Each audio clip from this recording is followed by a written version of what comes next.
Oh, you good? Yes. Okay. Hey, Tyler, I'm sure it wasn't intentional, but I don't have a microphone.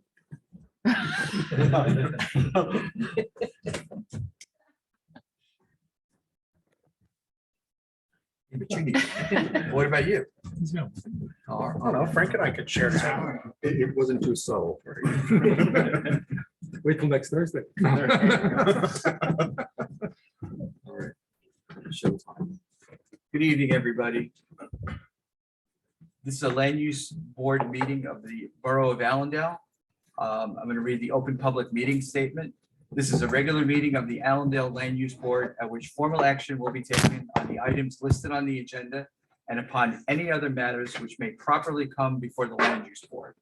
The requirements of the Open Public Meetings Act have been satisfied through posting on the public bulletin board in the municipal building and on the borough website, and by publication in the record on January 31st, 2022, with copies being sent to the Ridgewood News.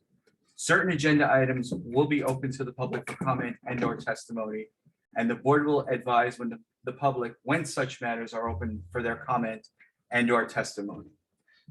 Before we begin, I'd like everybody to join in. We'll have a salute to the flag, please. I pledge allegiance to the flag of the United States of America and to the republic for which it stands, one nation, under God, indivisible, with liberty and justice for all.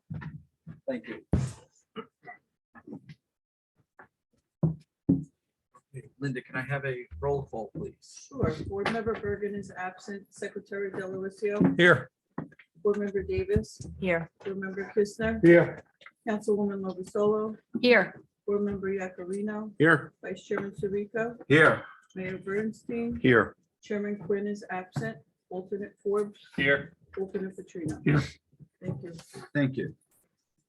Okay, the first thing on, or the next thing on our agenda, I should say, is the approval of the minutes from the March 14th and the March 16th land use regular board meetings. I reviewed them and I know that Mr. Quinn reviewed them. They seem to be, they were okay from what I reviewed. Does anybody have any changes or any comments? Okay. Then I need a motion to approve, please. Is this for both sets I'm of? going to do both at once, if that's okay. Yeah, that's fine. If that's okay with everybody, I'd like to do that. I have to recuse from Right. one, right? You have to recuse from, I think, the From March 16th. 14th and the 16th, Did you miss both, Suzanne? I think, no? The No, 16th. 16. There was one, I think one application you couldn't The be part 16th. of. We had Oh, one. oh, right. The one I have to be recused from, yes. And then the 16th, right. I was confused. So yeah, I'm done. So And Linda, then you have to do. just for Yeah. clarification, One. right, so Councilwoman Lovasolo and I were not here for the 16th, Mhm. right? Correct. The 14th, I participated in, and did the Councilwoman? You had to listen to No, the 14th was the one we couldn't. the meet 14th. on. The 14th, oh, and the Yeah, 16th we were 16 here. was. Okay. Yeah, Yes, I was not here. correct. So. and we're So also- March 16th. But, You you know listened what? to the I listened to minutes. it, yeah. Okay, So that's the day you weren't here, the 14th you were here. Right? No, you weren't The here. 14th is application. We have to recuse ourselves. So from. Vice Chairman, why don't you just do them I separately? think we're gonna do it separately. Yeah. Okay, let's just do it separately. Okay, Okay, so I need I'm sorry, a call for the March 14th meeting notes, please. So moved. Thank you. I'll second. Thank you. We do all, we'll just do a roll call. All right, Linda, please, a roll call. Secretary Delavatio. Yes. Board Member Davis. Yes. Board Member Kistner. Yes. Councilwoman Lovasolo. this is the 14th? Abstain. The 14th. So that's the day you couldn't. We have to recuse ourselves. from that one. So you weren't here that day. Okay. Board Member Yakarino, Yes. Vice Chairman Sirico. Yes. Alternate Forbes, Yes. alternate Petrino. Yes. And then I need a motion for the minutes of the March 16th, 2022. So moved, Thank you. Bernstein. Second. Just a second. Thank you. The roll call, please. Secretary Delavatio. Yes. Board Member Davis. Yes. Board Member Kistner. Yes. Board Member Yakarino. Yes. Vice Chairman Sirico. Yes. Mayor Bernstein. Yes. Alternate Forbes. Yes. Thank you, thank you. Now, the next on our agenda is our two resolutions. The first one being for the resolution number 22-14, Peter and Lindsay Doris of 22 Homewood Road. 72. I'm sorry, 72 Homewood Road, sorry. Yes, Lana? thank you. Thank you. We had I prepared a resolution. It's in your packets and distributed out to everybody for their review. This is regarding Peter and Lindsay Doris, 72 Homewood Road, the grant of the variance for their addition to the non-conforming structure.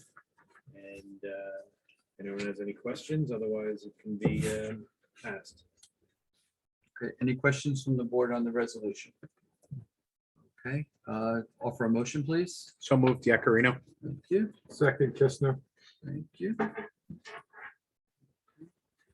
Secretary Delavatio. Yes. Board Member Davis. Yes. Board Member Kistner. Yes. Board Member Yakarino. Yes. Vice Chairman Sirico. Yes. Mayor Bernstein. Yes.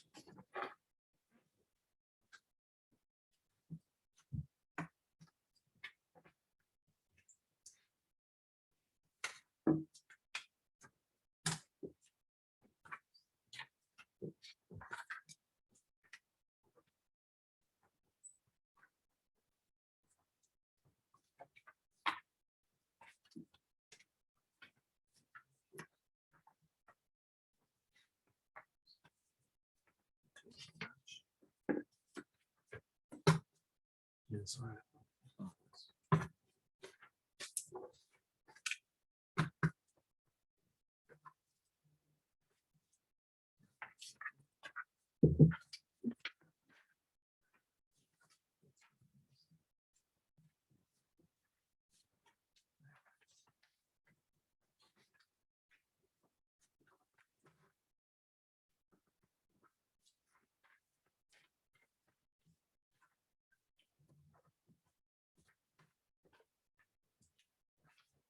Well, the resolution passes. Thank you. All right, the next on our agenda is resolution number 22-15, Menorahs Regenerative Medicine, 75 Commerce Drive. Yes, Mr. Bond, please. thank you. This is a resolution for the site plan amendment brought by Menaris Regenerative Medicine at the meeting on the March 16th. Prepared the resolution incorporating the site plan approval and any applicable conditions. If anyone has any questions, otherwise we can move and pass that. Thank you. Can I have a motion, please? So moved, Delavatio. Second, Kistner. Thank you. Okay, Linda, please. Secretary Delavatio. Yes. Board Member Davis. Yes. Board Member Kistner. Yes. Board Member Yakarino. Yes. Vice Chairman Sirico. Yes. Mayor Bernstein. Yes. Thank you.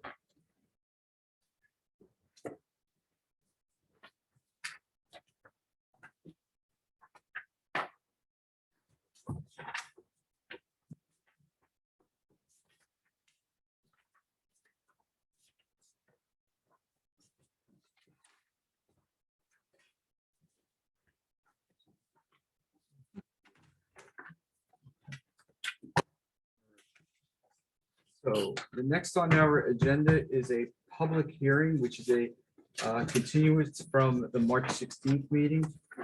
Mark and Bridget Adler, 22 Bonnie Way, Block 201, Lot 14.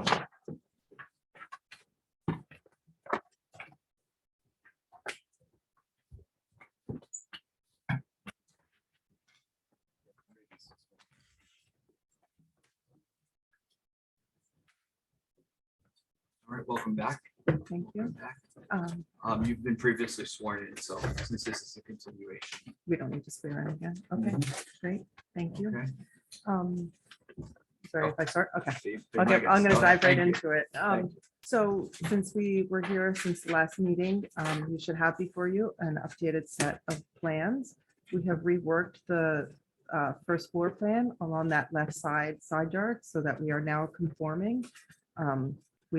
We hit the shortest, the narrowest point is 40.3 feet, where 40 feet is required. So right, tonight, we're here just for the side yard setback variance for the pre-existing nonconformity on the right side. I think the best place to look at it probably is on the survey here. Along this left-hand side of the survey, you'll see that we stepped the room in so that we can meet the side yard setback requirement where we're building. So essentially, this puts all of the new construction in conformance. The existing side yard where the garage is on the opposite side of the house is existing non-conforming because of the sliding scale of the side yard setbacks in Allendale. We bumped up to the 40-foot setback, so there is an increase, but it's an existing structure. We're not adding any volume in that side yard on that side of the house. Excuse me a minute. Mr. Ball.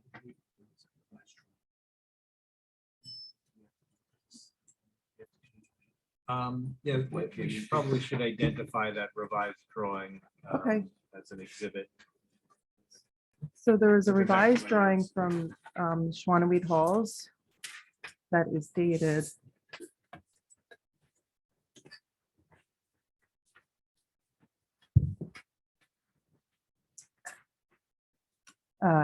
pre-28/22. And there are also revised architectural drawings. Those are dated 4/1/22. So we'll make that A1 and A2.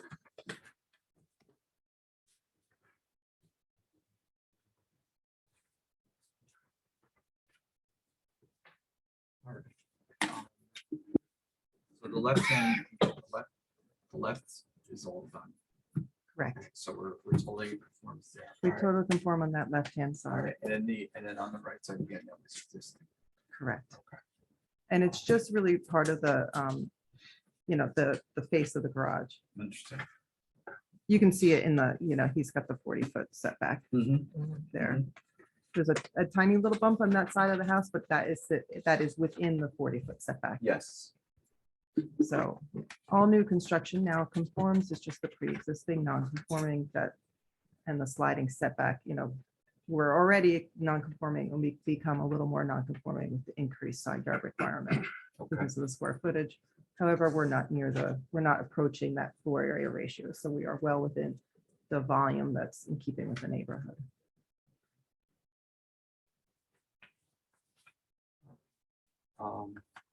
Tell us about the other improvements on the lot.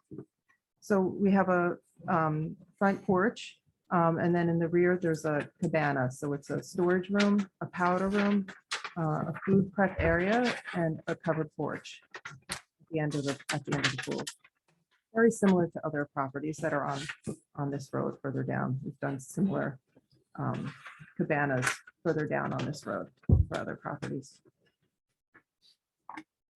Well, within all of the required Yes. setbacks. Yes, so the setback requirement for the accessory structure is 6 feet and we're at 14.7, I believe it is. 14.7. The allowable height is 21 feet and we're at 14'4". And that square footage has been calculated into the FAR. Okay. There's an existing shed in that area and that shed is coming Plan down. to remove that shed. Exactly. Yes, yes. I recall that was discussed at the last meeting as well. Right. Okay.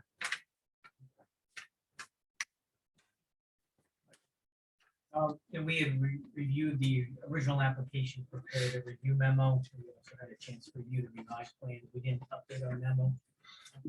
Maybe just for clarification, it's my recollection that the applicant indicated that the addition would be finished in similar fashion as the rendering. That there would be some new foundation plantings installed, outdoor lighting proposed. They are going to address the roof downspout that we had pointed out. Mhm. Take a look at the sewer connection. They will address the existing fencing fence encroachment to hold harmless. And they were amenable to obtaining whatever other agency approvals may be necessary should the board act favorably. We don't really have any additional review comments at this time. Based on our review of the plan, we agree with the applicant's architect that the improvements on the left side of the lot are now conforming. The existing nonconformity associated with the bump out on the garage on the right side. Yeah, the amended plans and application. Thank you. Thank you. Okay. Board members, questions? Comments? So there was a discussion, right, at the last meeting about the drainage. So has that been addressed? They are proposing the seepage pit.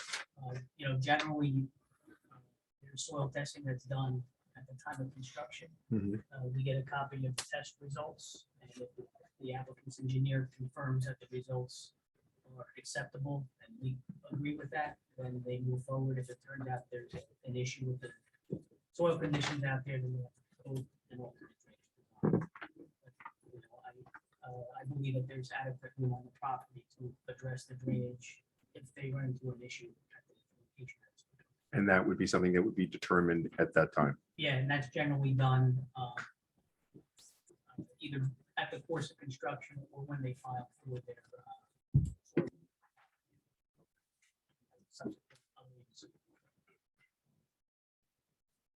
That's understood. Yes, that's. Okay, that's understood. All right. This is great. So I listened to the tape and probably would have raised similar concerns that board member Delawisio did, as well as others. And I think it's great that you guys went back and readdressed this, and you now totally, I think, comply on the one side and the other was pre-existing. So I don't have a problem with this application. Yeah, I mean, I echo that. I appreciate you taking our concerns into account and going back and redesigning it. I mean, you have a beautiful home, and I wish you a lot of years of happiness there. Thank you very much for redesigning.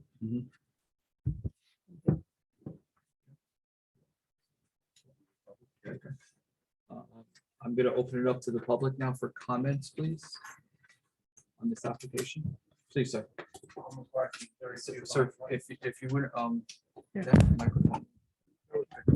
That'll pick up. Okay. I was just concerned about that drainage pit, the seepage pit. Okay. Do we have this? Excuse me 1 minute, sir. Excuse me. Name, you got everything? Bob McCarthy, Okay. 32 Bonnie Way. All right. thank you. Thank you. So I was just concerned about the seepage pit. In the initial one, it was kind of right around the corner of the house. Mhm. But now you tell me that we're gonna have to wait until construction. That's generally when they do the soil testing, to confirm that the soil is acceptable for the seepage pit as it's proposed. Okay, because I'm like right below that. So even though their soil might be okay, if it all comes down to mine, it would just, if they put the seepage pit behind the swimming pool, where there's lots and lots of space, it's just a matter of running some extra PVC pipe. Maybe we can make a suggestion to the applicant's engineer to take a look at that area. I don't think we're in a position to tell the applicant's engineer how to design it. I will certainly, should the board approve this, express that concern to the applicant's engineer. Mr. McCarthy, I'm just to clarify, are you across the street or you're next to I'm this? right next to where the, To the left, Yeah, looking at the home to the very left. to the left, okay. So is that something, go ahead. No, I was just going to say, Mr. McCarthy brought this up at our last meeting as well. Right. Okay. Go ahead. Right, Sorry.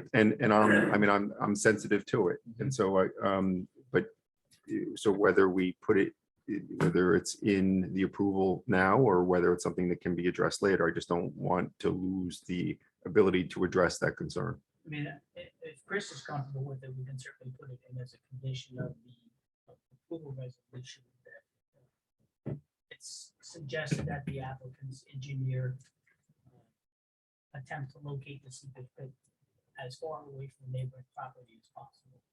Right, but I think even more so, we can just say what we usually say, which is that the applicant will work with the engineer in the field to make sure that there's no negative impact on neighbors due to drainage.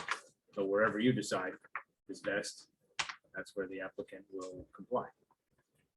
I'm comfortable with that. Okay, I would just like to comment that we leave it to the engineers and their professional opinion and not to incur additional costs to the client in terms of unless it's needed, unless the perk tests are failed.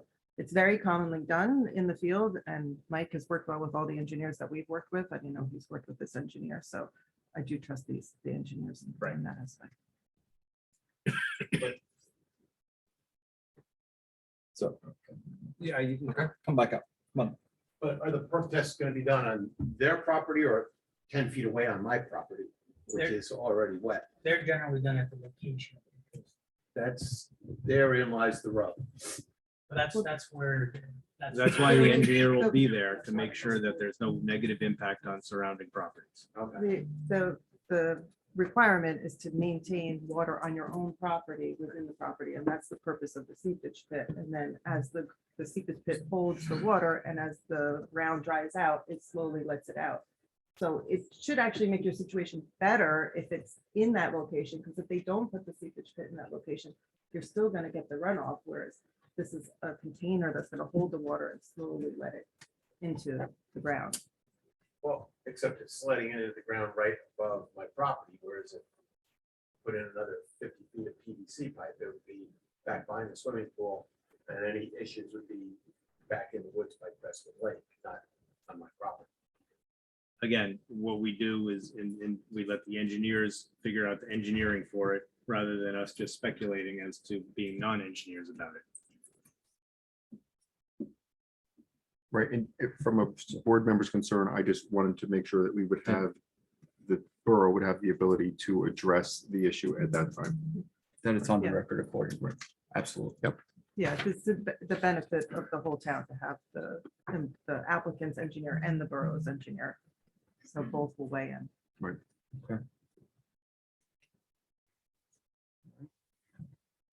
Any other comments from the public, please? Okay, seeing none, I'll bring it back to the board. Any further discussion? Okay. Right? Okay, if there's no further discussion, I'd like to move this to a vote, please. I'm sorry.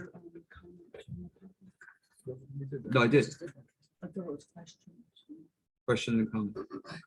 Those were Are we good? comments. I mean, Okay. I think we're okay. Okay, all right. So can I have a motion on this? So moved, Yakarino. All right. Second, Lovasolo. All right. Linda, can I have a roll call? Thank you. Yes. Remember Davis, Yes. remember Kistner, Yes. Councilwoman Lovasolo, Yes. remember Yakarino, Yes. Vice Chairman Tarico. Yes, Mayor Bernstein. Yes. Thank you very much. thank you. Thank you for the modifications. And thank you. So. Yeah, I'll close that. Yes, thanks. So Mary, next, the resolution is next month. Yes. Okay, so, time to get the permits, et cetera, but it won't be official until next month, which I believe. Linda, do we know next month's meeting? Yes. Is it May 15th?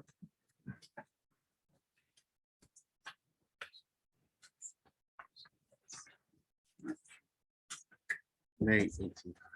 19th? I can look it up too. Okay. I just want to put it on record, just Okay. if you don't mind. Oh, Monday will be the 16th.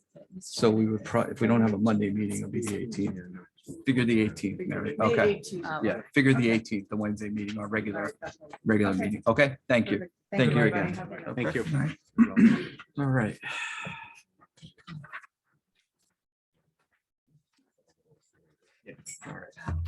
So next on our agenda is file number 22-09, Vincent Pergola and Anna Peterson, 38 East Crescent.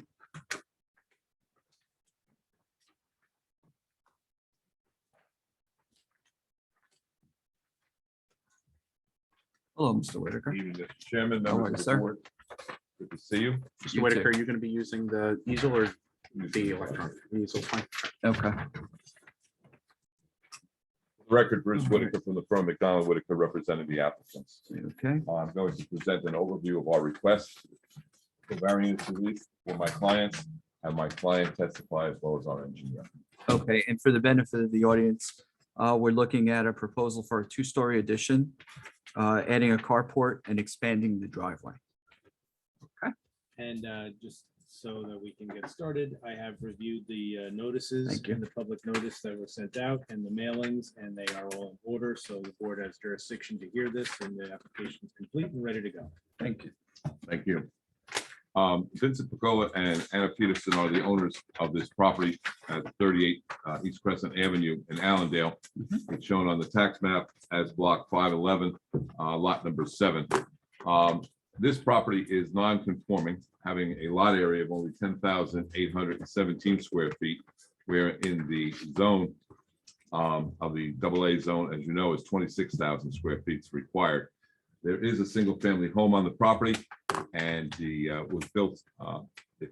Those I know have observed it, is a home that was built well before the creation of your current zoning ordinances, and it has this deficient lot area and other nonconformities. It has a lot width of only 58.16 feet, where 100 feet is required.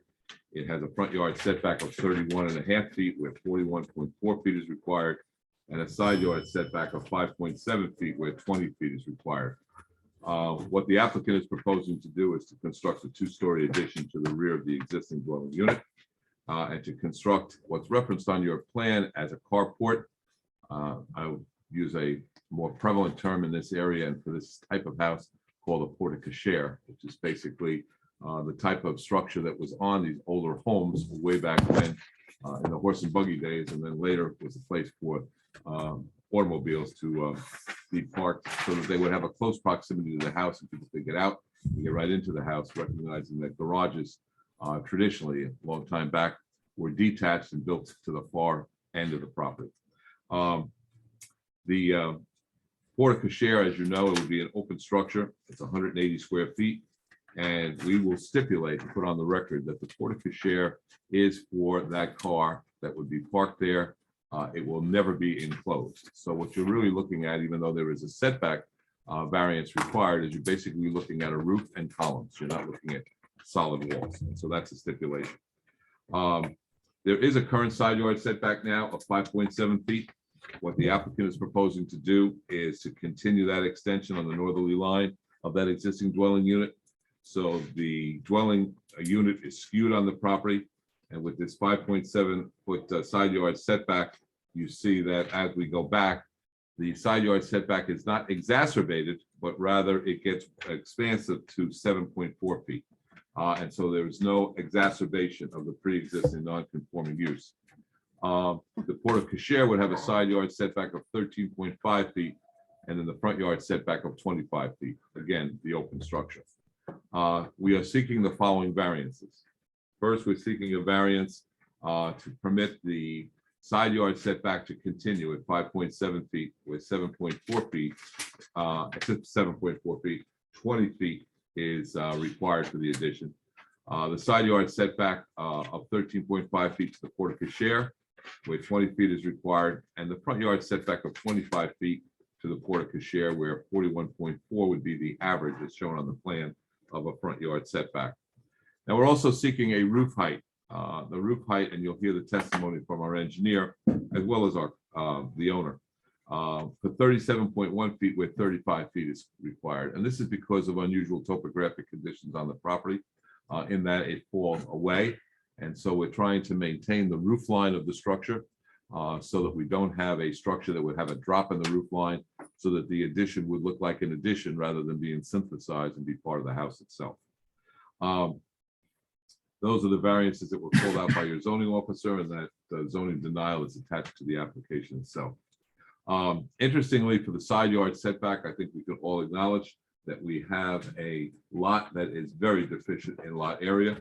And if we were to adhere to the 20-foot side yard setbacks, we would have to have an addition that would be 18 feet wide. So it would be the boxcar effect rather than a home that would be synthesized with the building that's there right now. The other interesting part of this application is even though this lot is deficient in lot area, having less than half of what is required, we are meeting impervious coverage requirements, we are meeting gross building area requirements, and we are meeting the FAR requirements.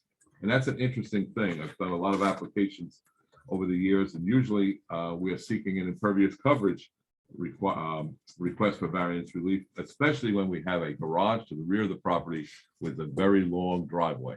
But even with all of that said here, we meet that impervious coverage requirement, being only 35.1%. We have 52% permitted, and recognizing we have a lot that's less than half of what is required as far as area is concerned. It is our position that variance relief would be appropriate in this instance under your C1 criteria of the municipal land use law, where there is an unusual condition, unusual topographic condition, or other conditions pertaining to the uniqueness of a piece of property that would create a hardship if the applicant were to have to adhere to the zoning code. In this instance, it's our position that this addition that's being proposed is modest in nature. It is to the rear of the property, so it's not anything that's actually seen as far as streetscape is concerned, and that the porte cochere is an attribute to the front porch that's there already, and kind of creates, if you will, a restoration of the building itself and upgrading the entire structure. And on the basis of that, we don't believe there would be any detriment to the zone plan or zoning elements of the Borough of Allendale. That's an overview of the application. And unless there's any questions of me, I'm going to have Mr. Pergola testify first, just as to the reason for the additions and to describe the property. And then we'll have our engineer testify as to the existing conditions of what's being proposed. Okay. Thank you. So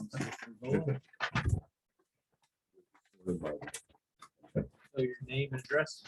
Vincent Bergola, 38 East Crescent Avenue, Allendale, New Jersey. Thank you. Do you swear to tell the truth, the whole truth, and nothing but the truth through the course of this application? I do, yes.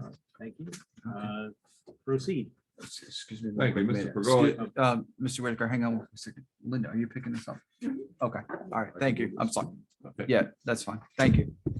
Mr. Pergola, you and your wife own this property, is that correct? Yes, And how long have you owned it for? 5 years, And you reside at this property with your family? yes. How many children do you have? 3 daughters. Okay.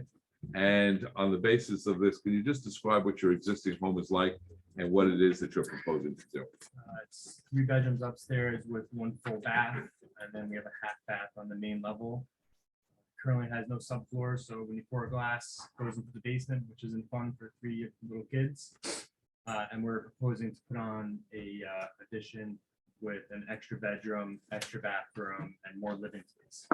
So the addition is to the rear, correct? Correct. And when you state that when you pour glass now and it goes on the floor, it goes through the floor, just describe what kind of conditions this home has. Well, it has floors from 1904, so, has little gaps in the floor, so when you pour glass, goes into the basement, juice, everything's down there now, so. So the concept, as I understand it, is to revamp the current home and open up and expand it and do a new subflooring and flooring all the way through the house. And also on the same basis, am I correct in saying that your proposal is to re-side the entire house and correct the and roofing and everything else? Yeah, we're gonna match it to what it is now. Okay. And the porte cochere that's being proposed, what was the purpose behind suggesting that on the plans? The garage is just kind of too far from the house to make it really usable, when it's raining outside, it's probably about 50 feet. And then also, like Bruce said earlier, we want to kind of revamp the house and give it a little more character, keeping that. Okay, so this is something that I mentioned that this house basically was built at the turn of the century, Yep. 1900, so it predates the Allendale code, and you're looking to restore it back to somewhat more of the historic look. Yes, And the porte cochere then, as I've stipulated, would be a structure that would always remain open. yes. It would never be enclosed. No. Tell us a little bit about the property itself and how the topography is on the property. So we're kind of on a hill here, so it's a very long lot, and then it slants down pretty dramatically from right after pretty much halfway through the house starts, slanting down. There's retaining walls in the back. We're just gonna go straight up the back. So the concept of seeking a height variance is because the elevation at the rear is something that it drops off, so you're measuring from there to the roof line. Is that correct? And when you sat with your architect to review this, am I correct? And what you're looking to do is create an appropriate ridge line from the addition in the current home? Yes, keep it as seamless as possible. Okay, and it's seamless, you mean it would all be synthesized, so it looked like one house and not an addition, it's a bump out on the back. Exactly. Um, Landscaping and grading and everything will be done according to code, correct? Correct. And the concept behind creating this extra bedroom and revamping and opening this up is not only to make repairs to the current home, but also to give you the needed living space for you and your family. And no further questions of this witness at this time. So just to clarify, your roof line is not going any further up than it is now. You're not taking off the roof. This is just going out from the current line, and because of that and the topography, that's where we're measuring from the lowest point to your Yes. existing roof Yeah, line. correct. Okay. Yeah, we're going just straight back. It's gonna look like with their- Okay, If you look on the architectural plans that we submitted with the application, you'll see that line runs straight across. Page one. You look at the left or right side elevations. So just for the record, you're not removing the garage. The garage is going to stay. This is just an additional portico. So like when somebody comes home with groceries, they have a place in case it's raining to get in and out of the house. Yes. There's going to be a new entranceway right next to that portico. So when you get out of the car, you can go right in because, or is there one there now? Yeah, no, so we're just gonna open up the side. We have a front porch now. We're just gonna open up that area, just have the stairs. We're just gonna walk onto the. So you'll be able to walk up from that porch, go Yeah, into that correct. porch. Did your architect look at the potential of maybe moving that back?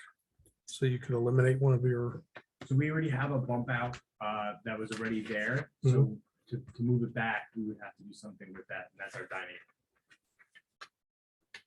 I got you. So if you went further back and let's say you left the bump out, but you moved it over, would that restrict traffic flow on your driveway? You wouldn't be able to get another car around the other side of it? Yeah, so we already, we did the driveway in the front. What we would have to do is kind of have a driveway would have to go wide, narrow, and wide again.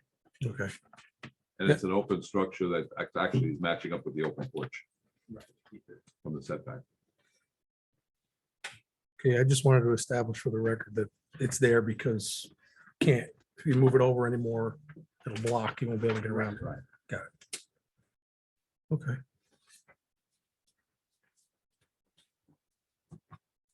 Thank you.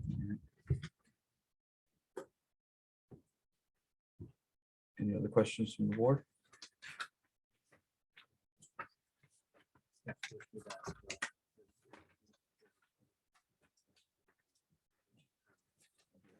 Okay.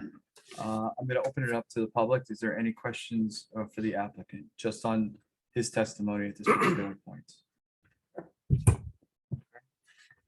Seeing none, I'll bring it back to the board. Okay, Thank Mr. you. Whitaker, then we Yes. can proceed. Thank you for your testimony. Thank you. Want to proceed next? Thank you.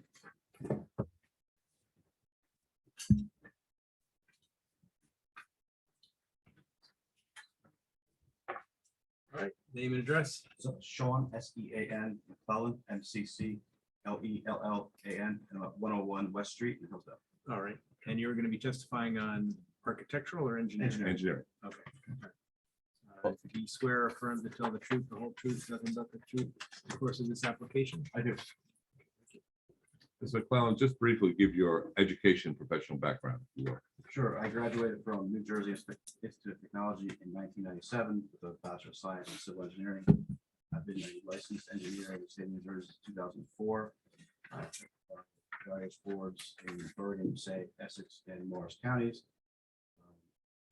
Most likely my first time in front of Allendale. I might have been here very many years ago, but it's been at least 10 years.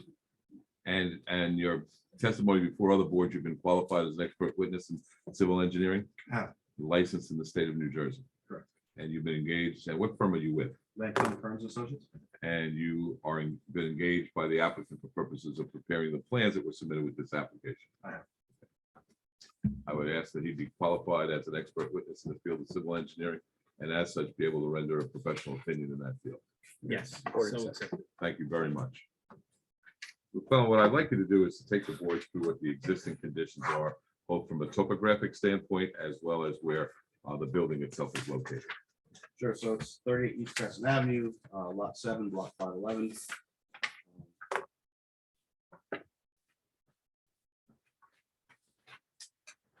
Site plan, there's nothing to read it too much what Mr. Whitaker said. It's a non-conforming lot. We only have 10,800 square feet where 26,000 is required. And our lot width is only 58 where 100 feet is required. Situated on the house currently is a 2-story single-family home. Setback to the main structure is 31.5 feet, where the average is 41.4. Also non-conforming is the side yard setback, which is 5.7 feet, where 20 feet is required. And the height is at 35.2, where 35 feet is required. Topographic conditions, as we spoke about, is the crescent toward the house is fairly flat, and as you start getting down the depth of the house, it starts to drop off, and as you get to the rear of the house, as you can see from the contours, especially once you get back to the garages, it gets to be really steep and really drops down as you get to the back of the property.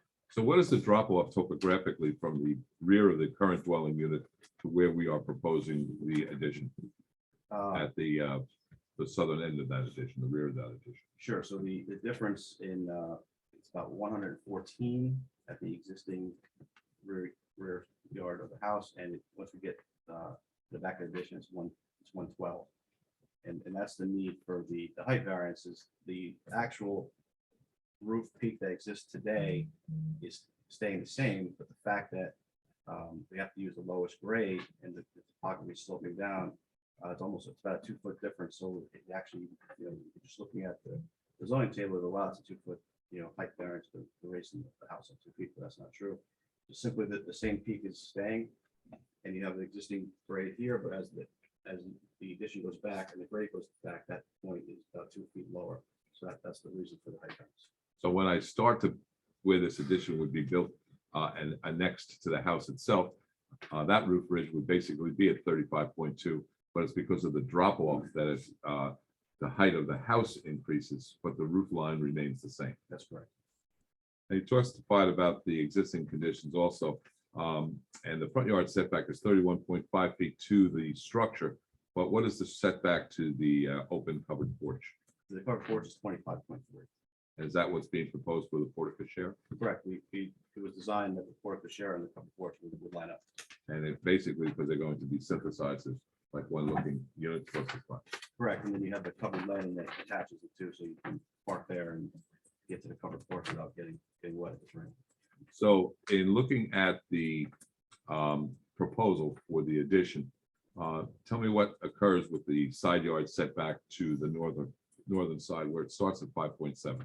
Sure. So the house itself currently is at 5.7. Actually, right here in the front left corner.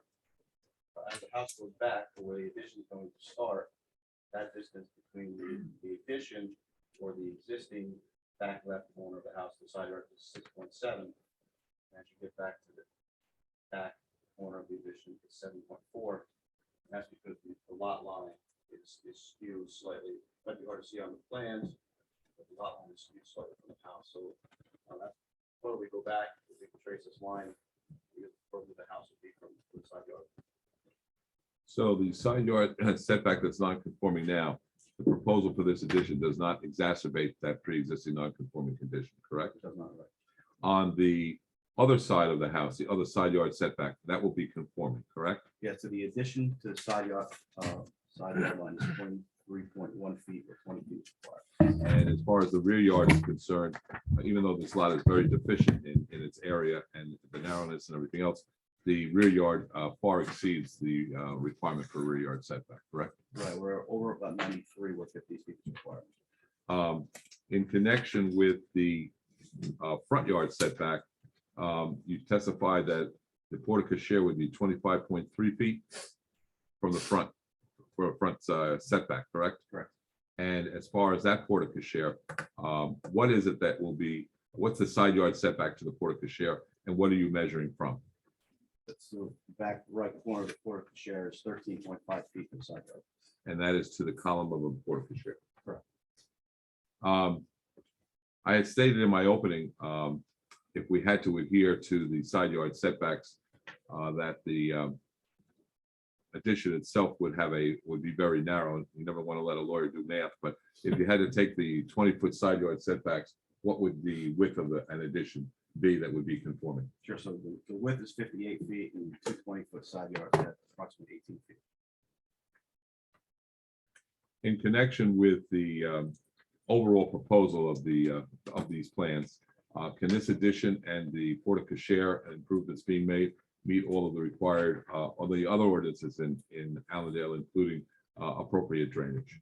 Yes, we propose a 1,000 gallon seepage pit to catch all the runoff from the increase in impervious coverage by the addition. And as you had stated, even though our lot is less than half the area required, we still comply with the gross building area, the FAR, and also the impervious coverage. You've had the benefit of reviewing the the land use board's engineers report of April the 4th, 2022, correct? Yes. And the recommendations being made at this point for any kind of modifications to the plan from an engineering standpoint can be accommodated, correct? Okay.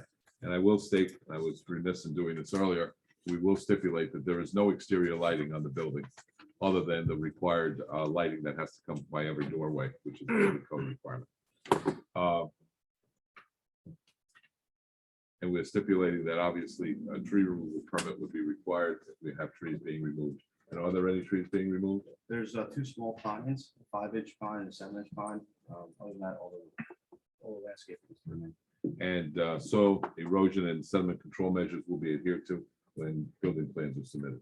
Correct, and we've been showing on here, we have the silt fence going around all the disturbance, and we also have the stabilized construction access of the driveway entrance. And if the board were to grant this approval, it's understood that an as-built plan would be required and submitted when work is completed, which is one of the last recommendations by the engineer. Those are all the questions I have of our engineer at this time. I have a question just to start this. The seepage pit. I noticed I was having a little difficult time trying to find out where that was located. And then I noted that I think there's a slight change or modification to the drawing that needs to be made. There's next to the paver patio, to the right of the paver patio, you have proposed 2nd-story addition. I'm assuming that's where the seepage pit is going. Yeah, I copied the text and That's fair. took a phone call and didn't change it to propose, but the proposed 1,000 gallon seepage pit. Okay, all right. All right, and then another question I have is that just looking at not touching the roof lines at all, just looking at the lines of the house, is there a reason why the proposed addition, I guess you have a pop out at the homeowner testified that there's a dining room area there. And then I noticed that it drops in and it comes back out with the addition. Is there a reason why it's designed that way? I wouldn't be able to answer that. I mean, there's got to be an architectural reason maybe they didn't want it to be too. But there's no engineering reason. No, it's Oh, okay, okay. All right. And then I'll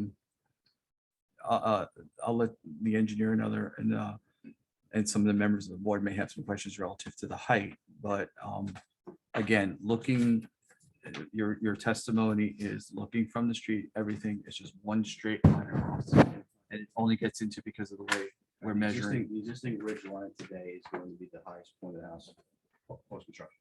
Okay, okay. Yeah. Okay, Michael, please. I guess one quick question. I noticed in the rear yard area behind the house, it looks like within the crosshatch area, that there was a small existing retaining wall. Correct. Would a similar wall be able to be constructed to eliminate the height variance request? Or you believe that constructing a wall like that would create some type of issue with use of the property? We could put one. I think that it would kind of look forced. We would kind of be artificially raising the grade. But, we couldn't eliminate. It would still be non-conforming with the 35.2, but I guess we could start, we start below the front of the house. Maybe eliminate everything, but I just think that, I know some towns, they don't allow the grade on top of, on planter boxes to be counted because people would build the house too high and build these planters around the house and have the grade there. And, we conform because they built this planter box. I kind of feel like because the slot is so narrow, especially on the left-hand side, that we might kind of forcing the issue a little bit to raise the grade. And I don't think it has really any benefit to do that. And I don't know if it would create any drainage issues. I'd really have to take a look at the topography on. But I guess what I'm hearing you say is that, although that would, I guess technically by the definition of our height, reduce the height visually wouldn't make a difference. If from the street, it's still the same, if only if someone went to the rear yard and looked at it, that they might, and I don't know if they'd be able to notice it. But as far as the way it exists now, especially from the street, that roof, it doesn't matter how high we build that grade up, that roof, because the change is still that high in the air at that spot. That's the only question. So, Mike, the suggestion was to bring the height more in compliance. Well, one way to bring the height more in compliance would be So raise to bring the grade up in the building. Right. In this particular case, there's not a lot of room between the building and the property. So if the wall was to be constructed, it would have to be constructed very close to the house. And from a visual standpoint, I don't know if you're really gaining anything. From a technical standpoint, you would be, because the height would be measured from grade to the peak of the roof. Right. But from a visual Right. standpoint, you have a wall that's only a couple feet off the foundation. I don't know if there's much benefit or not. I mean, from a planning perspective, my understanding is that most towns do not like to see what they call mounding, which is artificially creating an elevation to meet code. And if you look at the rear of this building, you've got a set of stairs that go down into a basement below this addition. You got the other set of stairs coming out. So then you'd have a wall behind all of that or up to it and mounded. And then you'd have a more severe drop off of that. I don't think it's appropriate in this instance. Yeah, I just think Mr. Breland brings up these points because, as you all know, we're sticklers about height. I know that. So, very much so. Been here a few times. Yeah. In this case, though, it is a pre-existing structure with a topography that changes things somewhat. So that's why he's bringing up these other suggestions. Understood. I think, the other comments that I had in my report, have been covered by the applicant. And I generally do, the last set of comments are other agency approvals that would be required to the board approve the application. We adhere to that. I'm obviously. sure Mr. Whitaker is aware of all of that. Oh, yes. I went through it all with my client. Okay, members of the board, any other questions, comments? I mean, obviously, all the roof leaders are gonna pitch down towards the back of the property because it's a pretty severe slope. Right, yeah, I put the seepage cut on, the lower edge, so everything is up to the rear yard.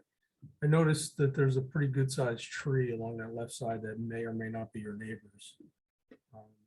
And some of the branches look like they do hang over and may or may not interfere with the new addition. Is that something that that maybe you can't testify to, but was worked out with the neighbor in case something has to get cut? Yeah, it's a 30-inch maple. It's possible it might have to do a little bit of pruning, but the plan is for the tree to remain.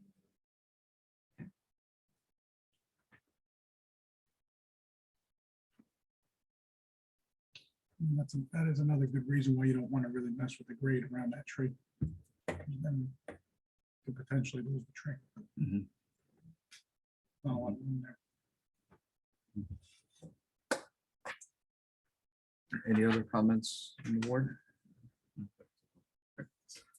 Okay, I'll open it up to the public for any questions of this witness on his testimony.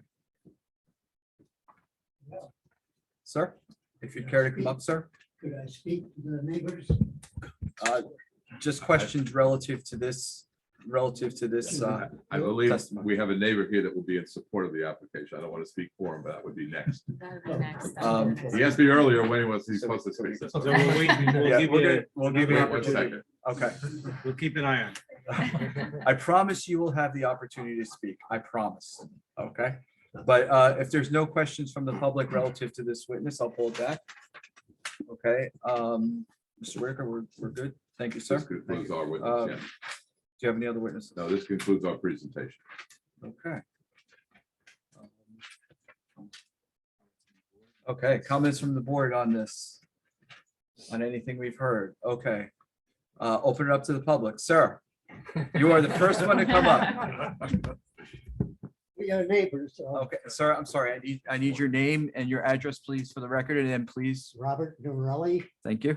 and it's 46 East Crescent Avenue. Okay, And since you're giving And- comments, I'm gonna swear you in, okay? Pardon? Swear you in. Sworn in. Swear me in. You swear to tell the truth, the whole truth, and nothing but the truth through the course of this testimony. So help me God. Very good. thank you. Um, Yes, sir. We live next door. Our house was built in 1895. And several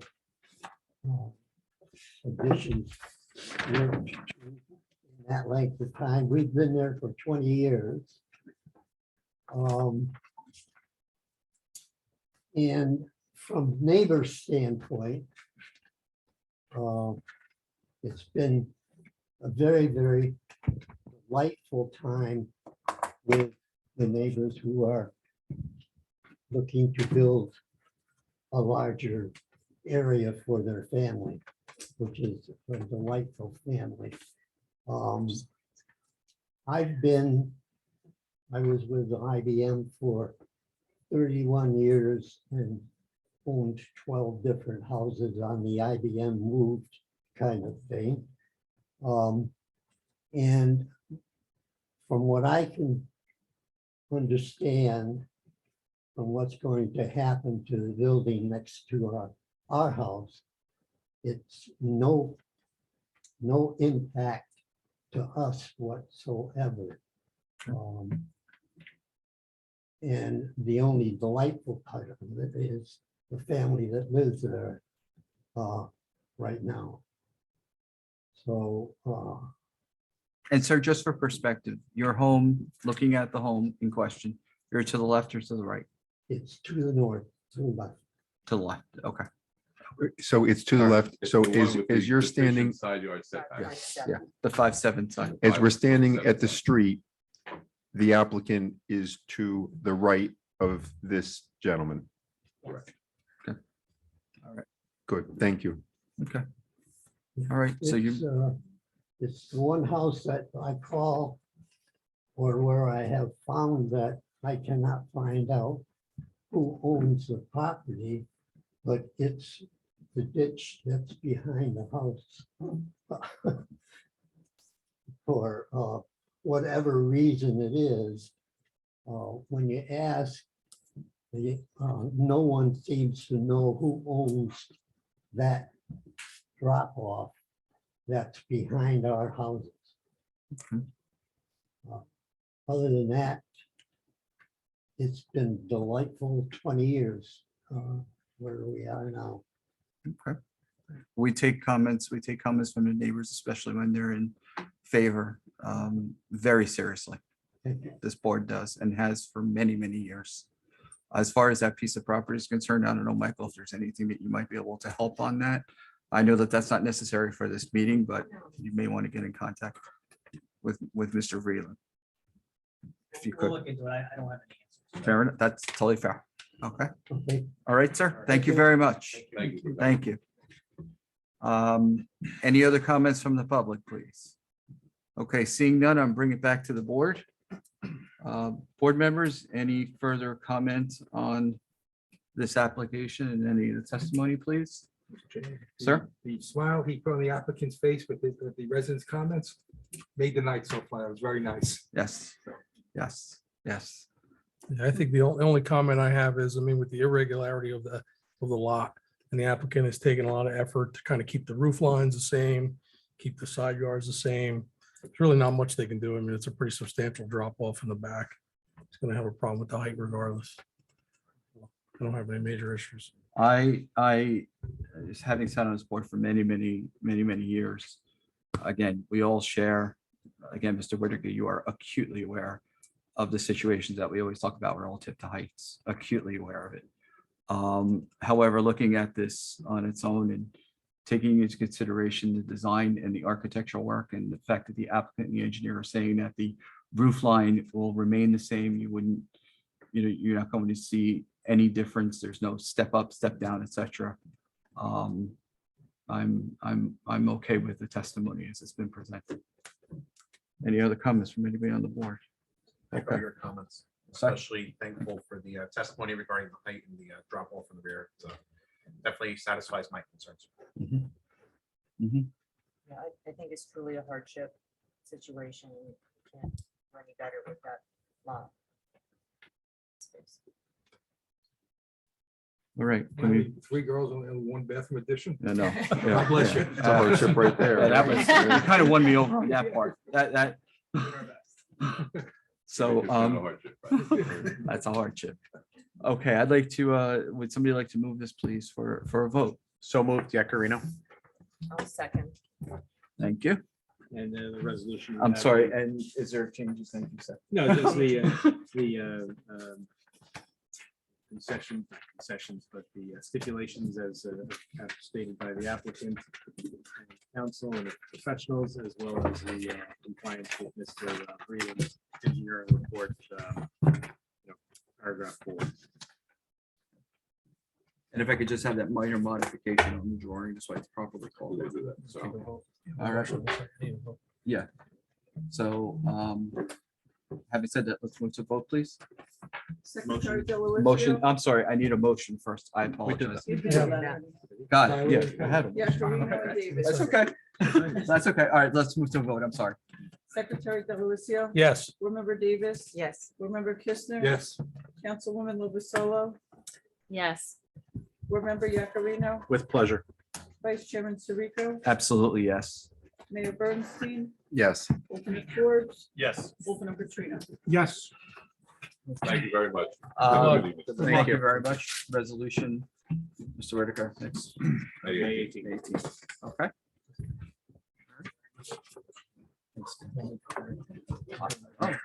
No.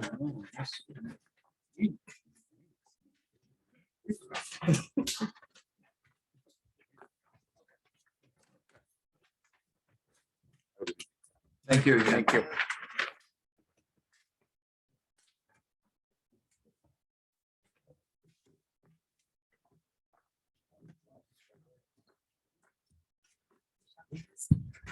Okay.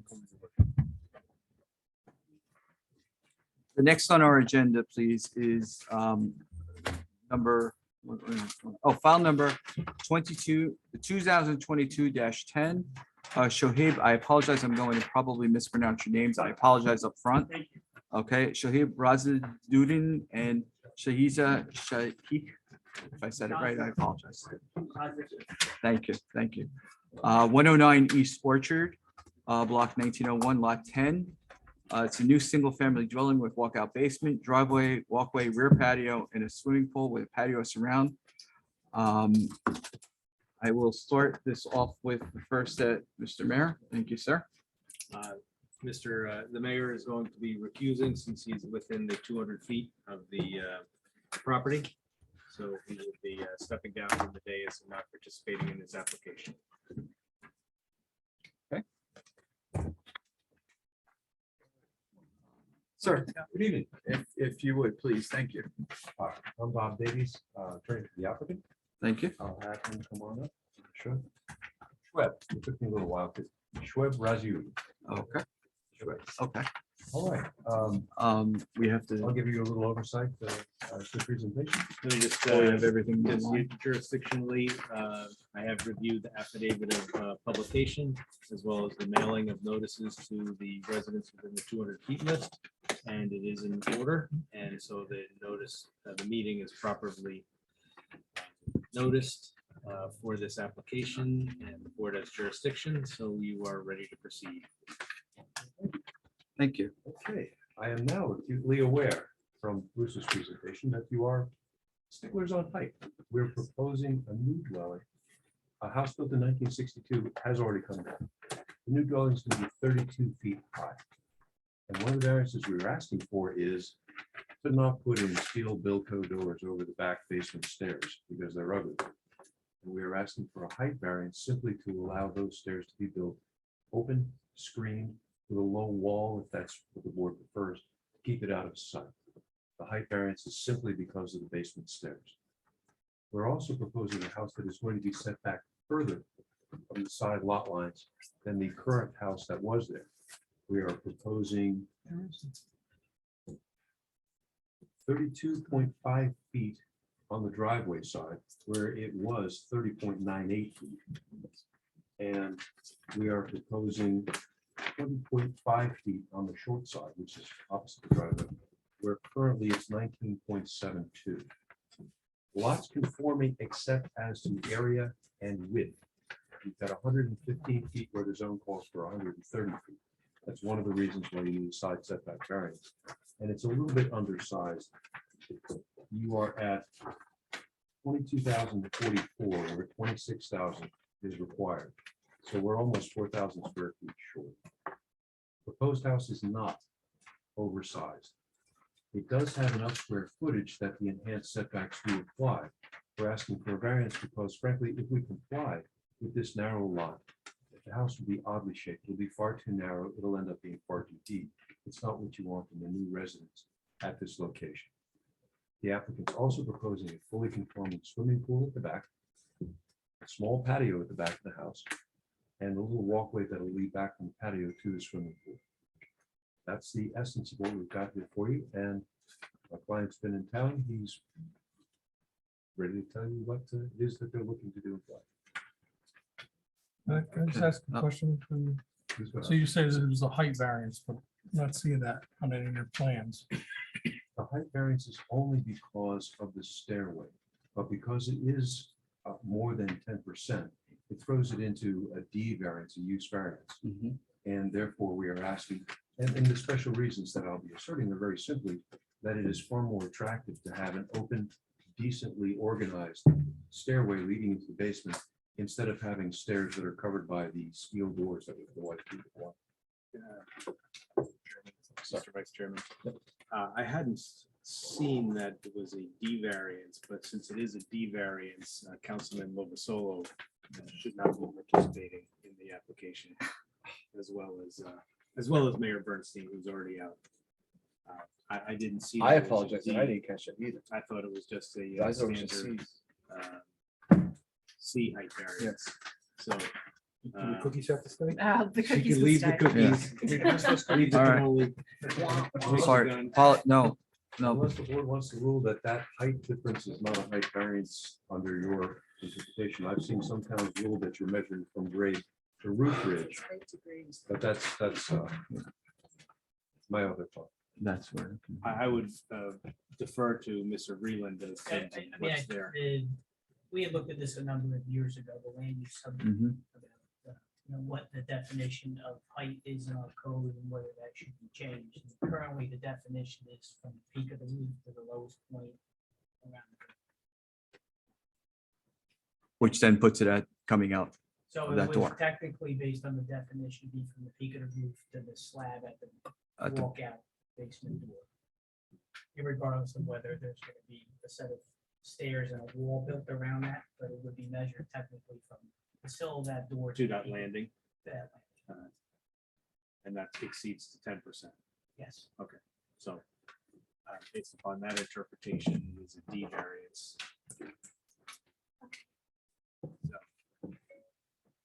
And also, that. I'm sorry. That I triggers. did put it in my application. Yeah, but you did. Was clearly in. So that's fine. That's fine. We can continue. But without Suzanne. Joe, do you understand where that is? No, I do. I do. I just, looking at the chart, and the Yeah. table, And the rest of them. it says no for variance, so that's why, I realize it's in the language, but Yeah, they, maybe that's a misprint. yeah, I think it's incorrect on the. It's on the architectural drawings as well. So your narrative talks about the height variance, but the plans don't necessarily. reflect it. Reflect it. We've also got an oil cap that doesn't apparently exist, but we'll get to that in a little while. Oh, may I ask a question? Certain, yeah. we can- Yeah, Yeah, that's go fine. ahead. Yeah, If- please. If, On that if the interpretation. applicant were to put steel doors over that basement stairway, can we all agree that, in fact, that would eliminate the height variance completely? Yes, I mean, I guess that would be. Patient by. Yeah, I don't Like know. if they put Bilko doors, as you. kind of Bilko doors, suggested, which are just others. But they're out there. Yeah. My feeling that would be, it would not be a variance there. Then it hides it and then that becomes. Lockout. Yeah. I mean, I guess in theory, right, that would be almost part of the structure to build those doors. Yeah, it's any real different than if you had basement stairs coming up through the garage instead of coming outside. and just coming straight to the side. And so what we're urging for the special reasons that would support this use variance would be that it would simply look a lot nicer not to have those ugly steel doors, and we'd like the opportunity to properly build stairway, screen it, and then screen it with whatever. evergreens would be. Well, of course, it's your application, so you have the choice to do whatever you'd like to do. Absolutely. Okay. Yeah, property is undersized, 115 instead of 130 feet. Our square footage is undersized. The building is just over, so that we need the enhanced side yard setbacks. And that's where the application is. This would be. Okay. Very good. Raise your right hand. You swear affirm to tell the truth, the whole truth, and nothing but the truth through the course of this application? Thank you. Good evening, everyone. My wife and I, we've been living in Allendale for about 8 years now in a townhome. We purchased the current property last year. Hopes to build our forever home. We have 2 children that go to Hillside. And we're looking to, make this a reality and build a home that we can enjoy for years and moving forward. However long it's staying. So we basically are looking to build a center hall colonial with 5 bedrooms. So we have enough space so our family can come and stay with us and our children can enjoy their grandparents. And we also have a nice yard pool, so we can enjoy it when it's warm out.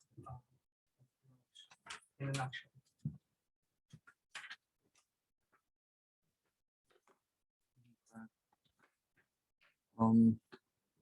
One of the things that we've noted is that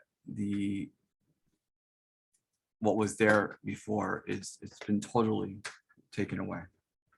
Okay, and all the trees and any kind of vegetation, with the exception of some plantings or some hedges to the back on the left-hand side. I personally have walked in front of the property to look through. We have some requirements in the town about, pulling trees down, et cetera, et cetera. Was that explored before this was done? It was, and we had all plans to bring that vegetation back by putting, shade trees and things like that back on the property. We have a lot, so where we could put things and they wouldn't be affected by. Every plan to make sure that we bring it back. We spoke to a couple of paving companies about it, and we have every intention. I did not, unless I missed something in the paperwork that was provided, there isn't a landscaping plan in the series of plans, if I'm not correct.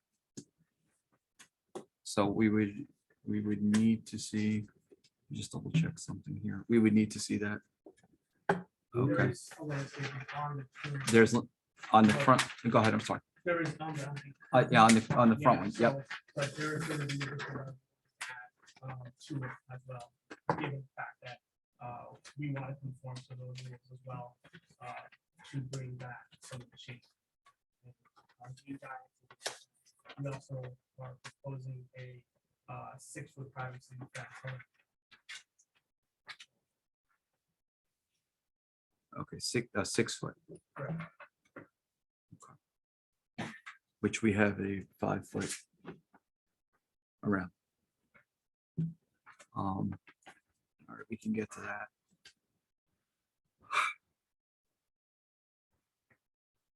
Members? Please. So typically, one of the questions I always ask is, when you present a set of plans, and in your particular case, you have a blank slate, right? Everything's gone. Do you have an alternate version of your design that would conform? At this time, we do not. We basically are hoping that this would be, it's something that we had taken, my wife and I took and redesigned close with our architect. So it's something that we're really kind of invested in right now. So we're basically here to, be our case. Said that if you had the enhanced 33 point something on either side, out of a lot that's only 115 foot wide, their house ends up being less than 50 foot wide. That makes it a bit impractical to build something that's attractive and usable at that kind of a narrow width. If we had an extra 15 feet, we'll actually give you a little bit more on the side yard setbacks. We did try to be mindful that the neighbor on the driveway side is a bit closer, and that therefore gets the wider side on that side. That's where the driveway is. And in fact, it is farther back from the sidelines than the prior house. Yeah, I appreciate your response to that, but without actually doing the due diligence of a design to see if you had an alternate version, you really don't know if could have turned the house a different way or something else to make it comply. It'll be a bowling alley a bit. It'll be only 49 foot wide and And much longer. I mean, I think the applicant before you, he had a bowling alley. I mean, you have a decent sized piece of property here and it's long. I would have liked to have seen an alternate version. If you had said to us, this is the best that we have. We did explore other options. It just doesn't work. It looks terrible. I would have appreciated that more than this is what we have. You know, we always like to try to eliminate and work with the applicants and try to help them avoid variances when possible. Perhaps you can ask these questions of the engineer. Sure. I mean, I just like to say that it's tough for us when you purchase a property that's undersized. So you purchase it at a discount because it's undersized. Then you come here and you say we can't build a house that's 49 feet because it doesn't conform. It existed before you bought the property. There are many lots in Bergen County that are 115 feet wide. And there are many lots that have houses that are 40 feet, maybe 49 feet. Perhaps you can't have a side loaded garage. There's some stuff that you have to, some conditions you have to meet, but we can't come to a board and say, this is what we want. We're hoping that we can get it. It just doesn't present itself well. You know, we understand that it's a smaller lot, but then if your goal was to build a certain size home, then perhaps this lot wasn't for you. And now you're seeking a variance from the board when the lot's undersized. It just doesn't bode well. The fact that you clear cut trees, there are procedures in town where you have to come before the governing body and see how many trees you can cut. You guys come in, you knock everything down, you cut the trees and say, oh, here we are. We got a blank sheet of paper, this is what we want to do. It doesn't work that way. My client clearly is going to agree that whatever needs to be done, is make shade tree commission. We're going to replace trees. You can't replace a tree that was 40 inches. You can't replace trees that are 20, 30 years growth. I did have a tree removal permit and was granted that. To remove 6 trees. Six trees. How many did you remove? 1, 2, 3, 4, 5, 6, 7, 8. It's over by 2. You can't break the rules and then beg for forgiveness. It just doesn't work that way. You put us in a very tough spot. You have to understand it. He has to replace the trees. But the bigger question is side yard setbacks. If we didn't have the enhanced side yard setbacks, he would conform. In fact, he'd add extra.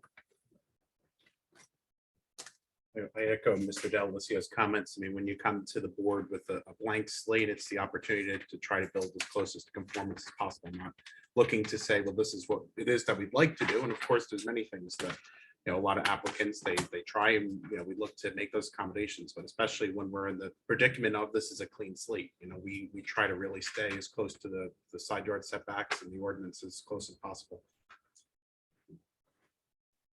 Given the zoning, Given the the appropriate zoning and zoning so for that forth. particular area of the borough. But again, if we drop the size of the house, the side yard setbacks would snap back into place and be fully conformed. I'd ask you to take a look at the size of the proposed house. It's really not a McMansion. It's not enormous in size. I think, and also to echo Mr. Delicio's comments, I mean, we don't even have an idea of what something in conformance would be. That's something else, again, we'd really like to appreciate is a lot of the applicants that come before us say, well, we've tried option A, B, and C, and this is the option we've arrived at after looking different options, and we just, unfortunately, we don't see that in this case. And those different options are presented to us. Correct. That we've seen these. I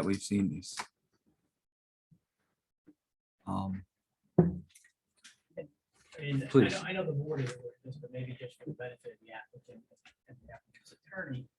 Now, going back, I think it's as early as the 2005 master plan, there was discussion in the master plan about the appropriate size of homes and increasing the setback based on the gross building area of the proposed house. And, those recommendations were the 2005 master plan. They were carried through to the 2011 master plan re-exam. They were also discussed in the 2017 master plan re-examination, and they're part of the township's code. So, I mean, I think to just dismiss it and say we didn't have the enhanced side yard setback, they wouldn't have a problem. That enhanced side yard setback was Developed. discussed in pre-master plan re-examinations and adopted by the governing body as part of the regulations governing the development of the municipality for a specific reason. And this board spent a lot of time and a lot of funds Dealt on with that. Many applications, in many particular pieces of property that the side yard setbacks create issues for. But I don't think it's appropriate to just dismiss and say, if we didn't have the enhanced side yard setback, we wouldn't have an issue here. And the enhanced side yard setback was would be necessary. It was discussed in pre-master plan regulations, and ordinances were adopted to implement those recommendations. It's there for a reason. They're there for reasons. They were developed. Understood. Okay. With a lot of time and money spent on that.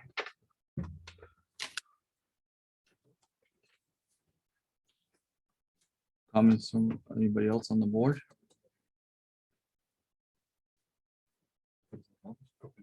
Okay, I'll open it up to the public. Questions?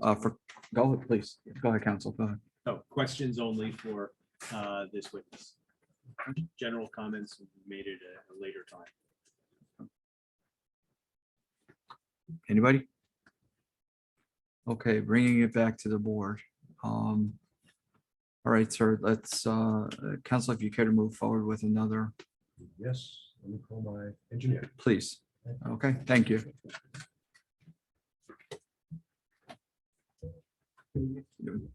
Sorry, can you just, I'm sorry, sir, would you mind just moving the microphone?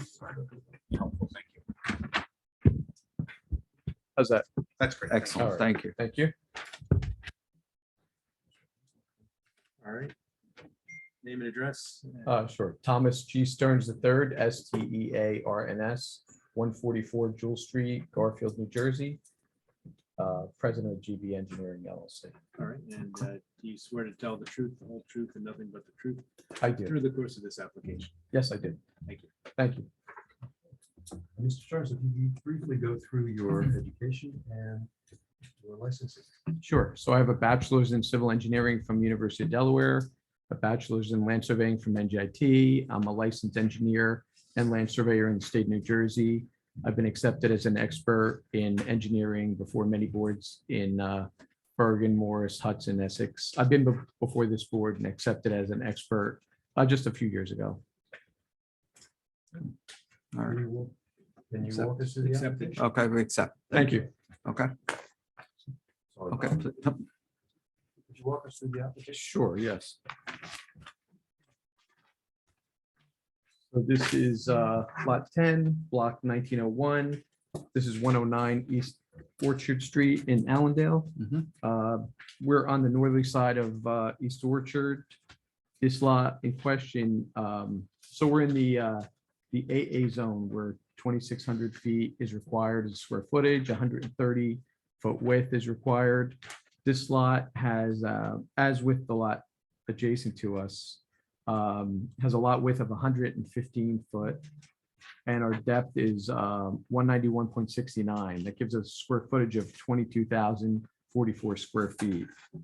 The topography on the site, basically, we have a mound in the center middle property. That's at elevation 307, and that high point of the property goes down to the northwest and to the southwest, down to 302. So about a 5-foot drop from that high point toward the front and toward the back, more toward the left a little bit. The existing dwelling is a split level with setbacks of approximately 54 feet. From the front, we have 109 in the back. The right side is existing nonconformity. It's 19.72. And we have another existing nonconformity on the left is 30.57. So the required setback for this property is 33.38 is required setback. And we have 40 as a front yard and 50 as a rear. So the design for this property was a two-story, 5-bedroom dwelling with a 3-car garage on the left. Similar driveway location and similar entryway as the existing house. So the existing house had a width that is 2.5 foot, about 2.3 foot wider than the current width we're proposing. So we are reducing the width from that prior house. I know it's torn down now, but we are reducing it by 2.3 feet, the proposed width compared to what was there before. So our current width is 62 feet of the proposed dwelling. Just as our attorney had mentioned, if we met the setbacks on both sides, we'd be at 48.24. And I know the board has concerns with it, and we're not showing an alternate design, but it would be a more narrow and deeper design of architecturally. I'm not an architect, but that's just my interpretation. I think wider, similar width of what was there before would be more matching to the neighborhood. As far as the rest of the site, we have a driveway on the left side that pitches out to the East Orchard. We have patios in the back. And then we have an in-ground pool, 15 by 30, 15 in-ground pool in the back with a patio.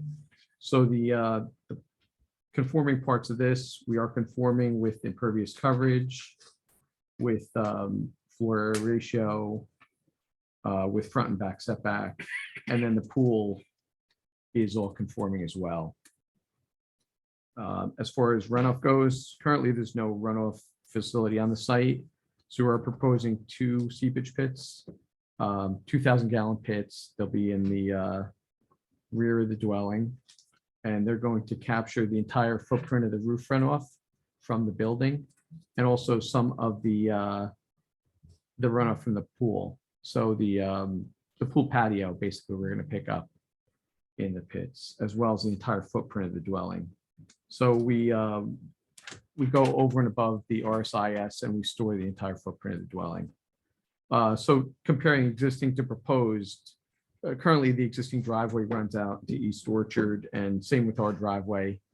But when you take away the footprint of the dwelling, it'll be an improvement over what's currently there. As far as landscaping, we did propose, so as it was mentioned, there were approximately, actually, on my plan, we show 14 trees that were removed. And we're proposing arborvitaes, boxwoods, and azaleas. And I guess we'll have to meet with the Shade Tree Commission, and we will have to satisfy Shade Tree Commission regarding what was taken down. We don't have a shade tree. I'm No, sorry. we don't, yeah, Okay. we don't have one. So basically, we have a landscaping plan showing what's there, and our client is willing to beautify the site and replace some additional trees. All right, so we have 14 trees and we have 6 trees, or I'm sorry, 8 trees. I miscounted. Well, No, we're actually no, there was proposing, testimony. I know. we're proposing 36 There's 14 that came. arborvitaes. 14 came down, yeah, Instead yeah. of 6. Yeah. So we have 36 arborvitaes going in, we have 12 boxwoods, and we have 3 hydrangeas going in site. So we are proposing quite a few evergreens on the site as a buffer. As far as the fence goes, we're, I believe the fence is max of 5 feet. So we show a proposed minimum 48-inch PVC fence on the site. So we're proposing up to 5 feet, not to exceed that. As far as the grading will remain somewhat the same. The driveway pitches out. Not much change in grading on the site, and we are improving the runoff as far as the drainage goes. I'll just go through the zone chart real fast. So a couple things, we have existing nonconformities on our lot area. We're 2244, we're 2600 is required, 26,000 is required. Lot width 130 is required. We're at 115. That's existing nonconformity. Front yard 40 is required. We're at 43. Side yard 33.38 is required. We're at 20.5 on the one side and 32.5 on the other. That's a variance we're asking for. Rear yard 50 is required. We're at 93.36 in the rear. Impervious coverage 8,166.09 is required. We're at 7,270. So not a variance. Floor area ratio 2259 is required. We're at 21.6. Building height, again, we said taking from the average grade, we comply, but to that rear entryway in the back, that's a D variance that we're requesting. Pool, we comply with the side, the rear, and the pool structure setbacks. So that's all compliant. Again, this, as our attorney said, the height variance in the rear won't be discernible from the street or the sides. There'll be walls on the sides. You won't really notice the entryway from any other property except from our backyard. So it's not an obvious observation. The board had a couple of comments, and one of them was that side yard setbacks is part of what's been carefully planned for the town. Can you give us an idea of how much square footage would have to be reduced off of the house in order to bring it within the ordinance so that it did not require enhanced side yard setback? How much would they have to reduce it? Well, it would be basically 40 by 14 feet on the side.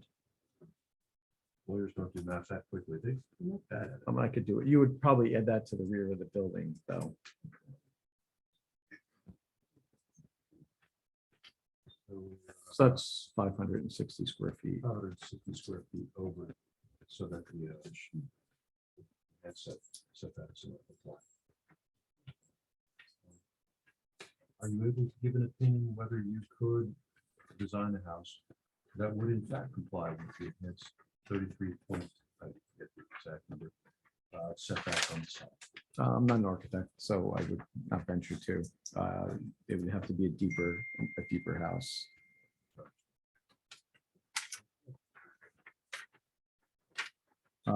We could talk about from the letter, there was a oil cap shown on our survey. It's in the rear of the existing house. So it was observed as an oil cap on our survey. There was a tank sweep done on the site and it turned up nothing. So it may just be a false cap or observation port of some sort. It will be removed. And obviously, if there's anything connected to it, that will be satisfactorily removed. I do have copies of the test that was done by Accurate Tank Testing. I've got copies for the board. May I hand these up? Please. It shows that in fact there is no tank in the backyard. We don't have any underground storage. Be careful of the wire. This, collect this as exhibit A1. Yeah. Board. We don't like underground storage tanks from 1962.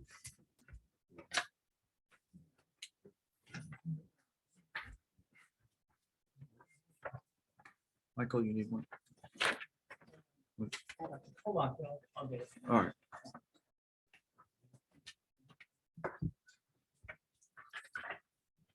Yeah, we don't know what that cap was there.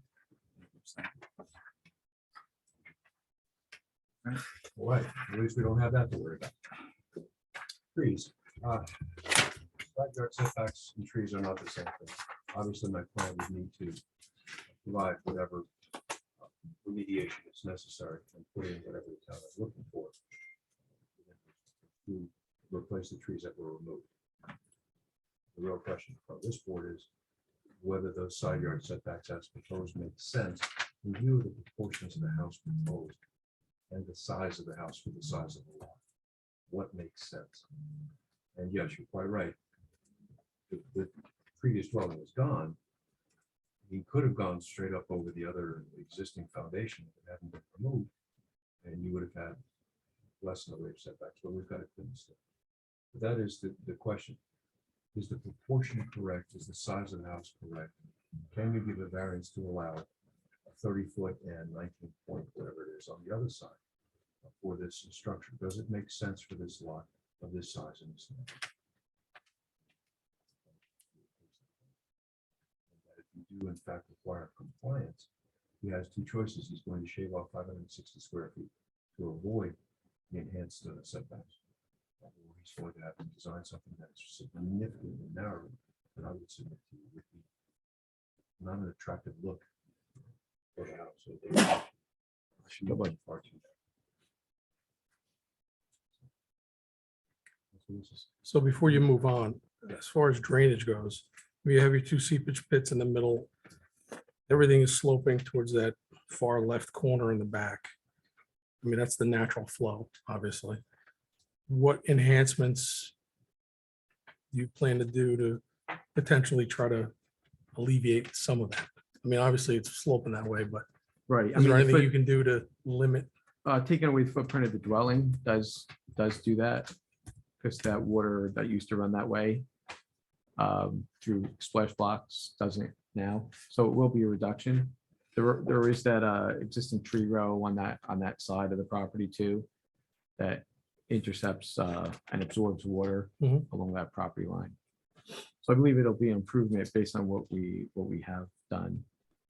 Do you think it would be worthwhile to put some additional trees along that back perimeter? Because you have a nice row coming down the left side. What about in the back perimeter a little bit? To We can kind do of that, catch a little that more of left that? rear, that Yeah. left rear property line where. Just to kind of protect the neighbor's property a little Sure. bit more if possible. As We're well as willing to do that. possibly, as well as possibly berming it a little bit. Sure. Hmm. Putting a little berm I mean, in there too.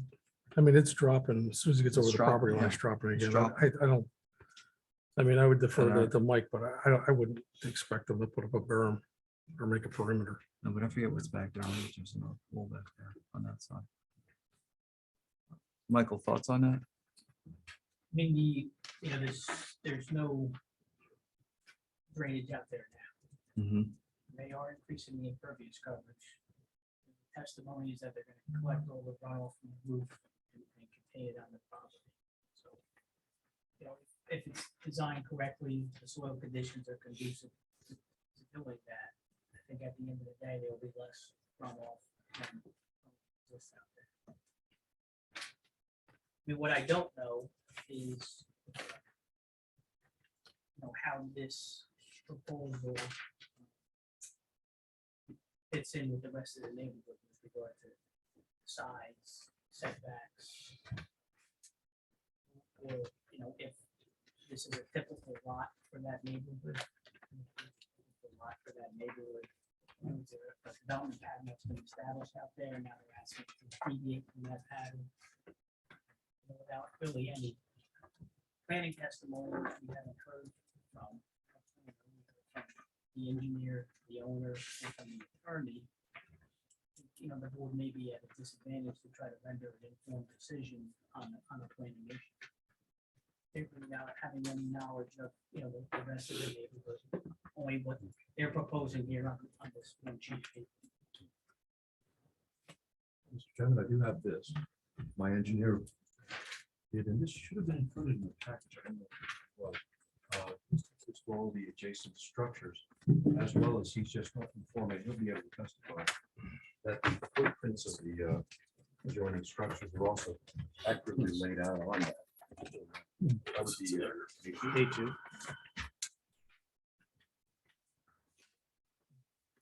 Let's see. We've been back on the receipt.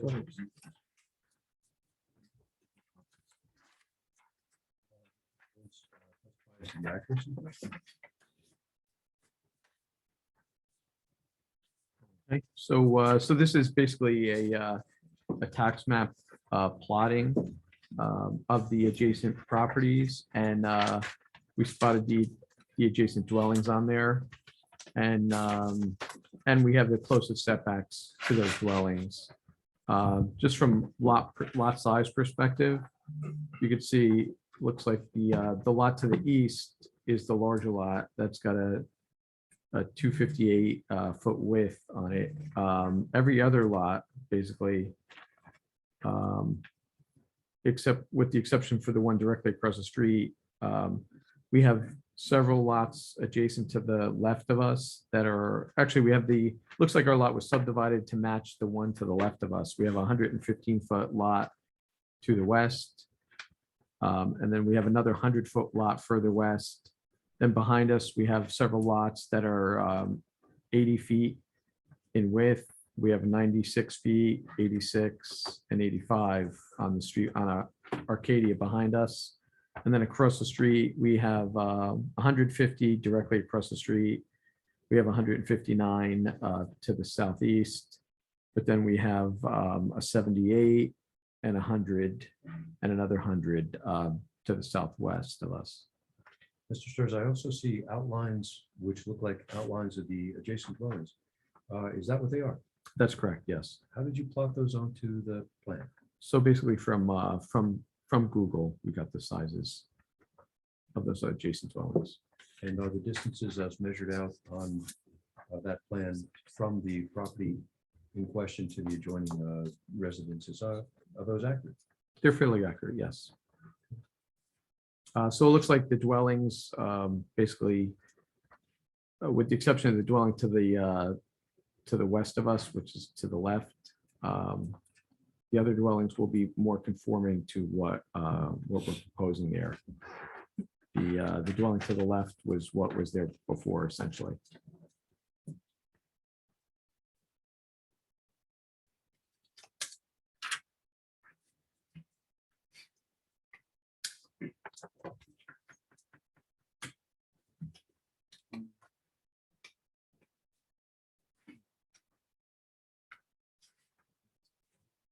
I think if any board members have any questions about what's just been testified to. Yeah. Everybody understand this? Go ahead. So the property adjacent to the left, are you testifying that that was similar to what was demolished? I believe so, yeah. That was. So it's not noted on here, but what was demolished previously, the setback was about almost 55 feet. So you're proposing to build a house at 49, which will not be in line with that, with the house to the left of it. It'll actually be closer to the street. It is gonna be close to the street. So how's that? Usually the front yard setback is in place so that all the homes, when you go down the street, line up. In this case, I would say if you look directly across the street, those two homes sort of line up. They're pretty close. And you're proposing to build a home that's much closer to the street when the one to the left of it is much further back. It's just, I just don't see any consistency with what you're proposing to do. We do meet the front yard setback. I'm not saying you don't meet it. But it's, again, you're testifying on a dwelling that was demolished that was probably in line with the house to the left of it. So now, since it's no longer there, I feel like we don't even talk about it anymore. Now you have a burden, if from a planning perspective, to perhaps line up with the house to the left. You can't use the testimony, it works both ways. You don't have a house there anymore. So it's hard for us to even consider what could have been. So I wouldn't even use that in your testimony because it's no longer there. Including the foundation, Everything's gone. everything's gone. So again, clean slate. Yeah. In my opinion, you should make a concerted effort to meet the requirements. It would be possible to slide the entire house backwards at least a couple of feet. There does seem to be that space.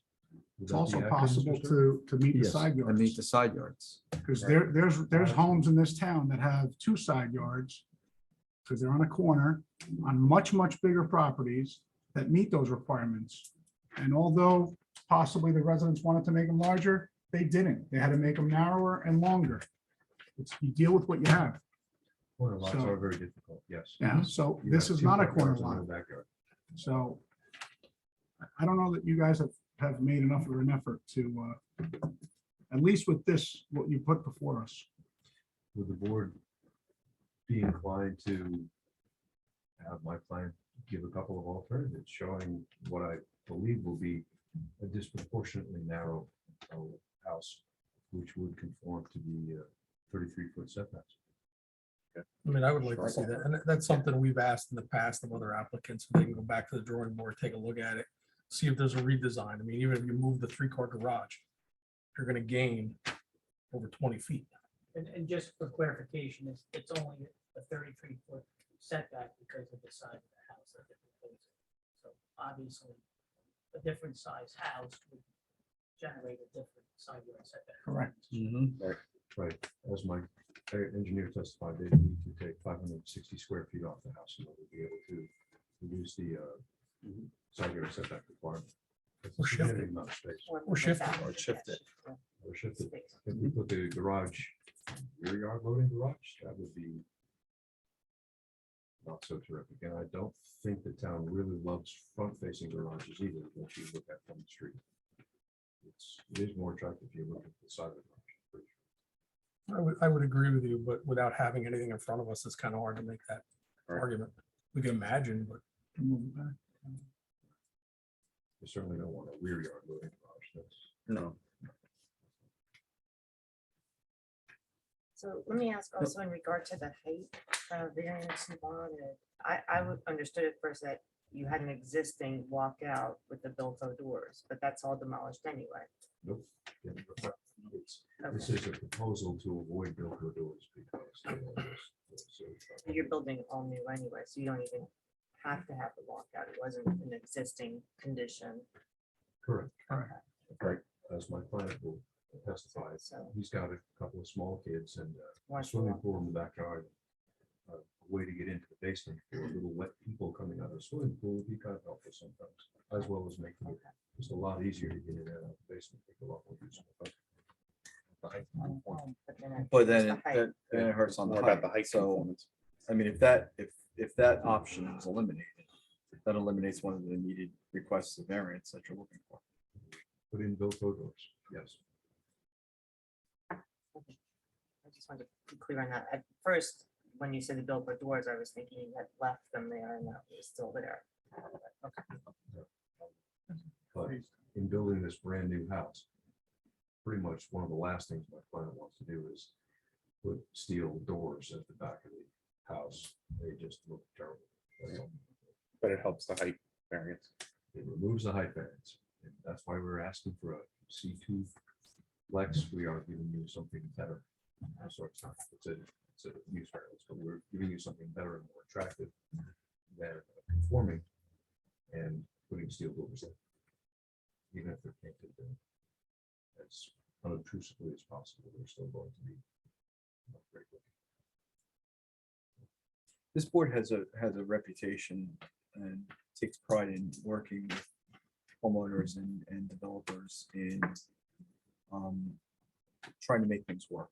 Okay, but again, Mr. Delawicio pointed out that you're starting with a clean slate.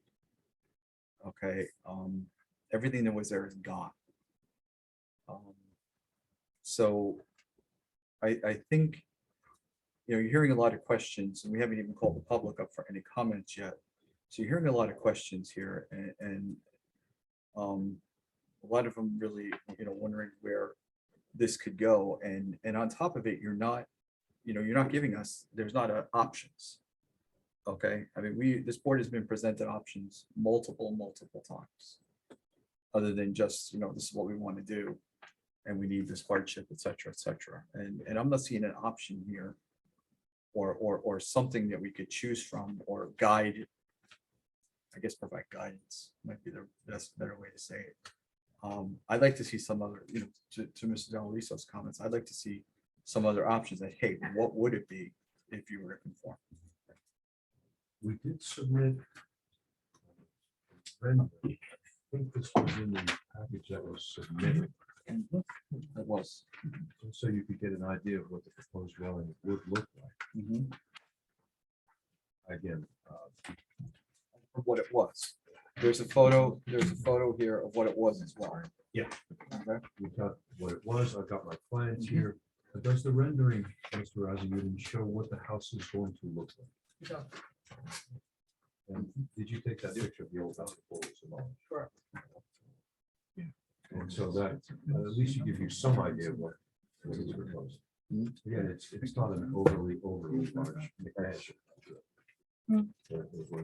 I hear that you're looking for alternatives. You're looking for plans showing what something would look like if it conformed to 33-foot setbacks. You have the architect testify tonight? He's not here tonight. That completes our presentations. Yeah, but look, I think it's a lovely structure that you're proposing. Like I said, for myself, and I can't speak for everybody else, I would like to see, at least have testimony saying, we looked at everything and this is the best. And you could be 100% right. This is the best. We don't know that. Well, I could ask my client because frankly, I haven't asked him that question before. Mr. Razayudin, come up just for a second so that the microphone will pick it up.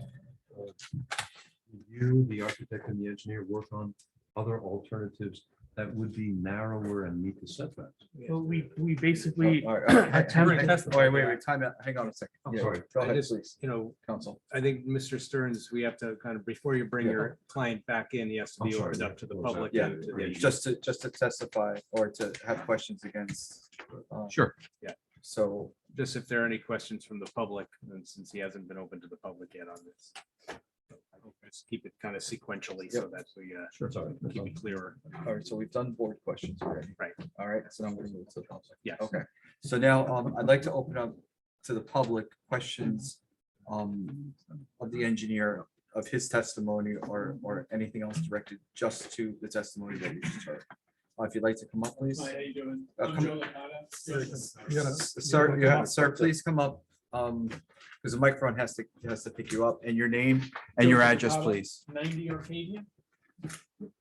I'm directly behind him, and I just have a few questions, a few concerns. One is that I have noticed in my back beds, we had a big rain, and there's water there. His grade goes down into my yard, so I'm a little concerned about the drainage there. So I we, know this So- is the so, time yeah. period for questions. Questions. So if you have any questions of the engineer, Okay, you would my ask him question now. is So- the drainage, I already have buildup of water there. Is that gonna be addressed? I know that no trees there and there's no grass, but there's already, and you said you weren't gonna put any other drainage pipes back there. So what That we, bothers me a little bit. well, no, what we're doing is, so two things. We did have a row of trees adjacent to the pool on the plan in the back. So there are trees in the back. And then we just testified that we're gonna have absorbing trees along the whole property line in the back. The other thing we're doing is we're taking, we're putting a drain at the back of the pool, and we're directing that drain to the seepage pit system. Okay, that's the other side. I'm on the opposite side of that drainage. If you're to look at the plans, or if you're to envision looking at the front of the proposed home, I believe this resident is to the of the left, pool, The left of. Which is lot 6, right? which is lot. So lot 6. The left rear side of the Left, property. the left. Yeah. Yeah. Okay, Lot yeah, so 6. we are proposing trees along that line now. And then the only runoff that's different from what's there now is the pool, and we are, as I said, we're picking up that water from the pool to going to the seepage pit system. So the trees and the drain should reduce some of the water back there.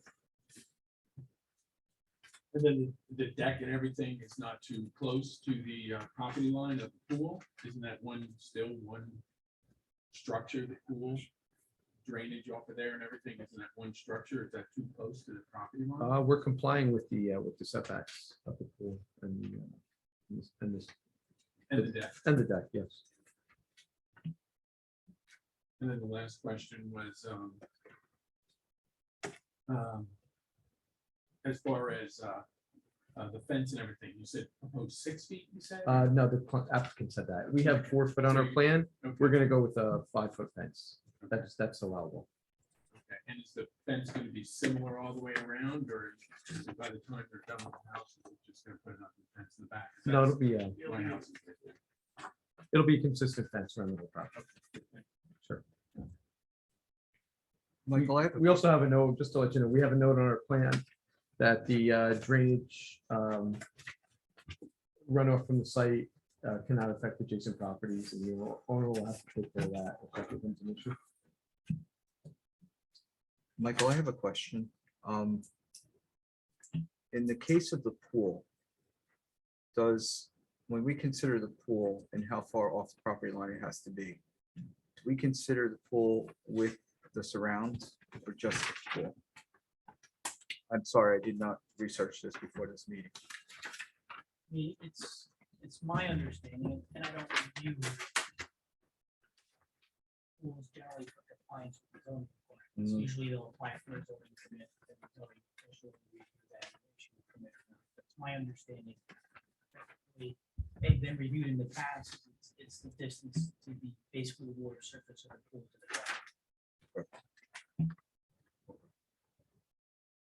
So therefore, the way that this is depicted in the plan as being 16 feet, that is in compliance. I believe so.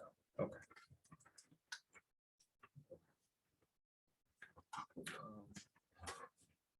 Any additional questions from the public of this witness?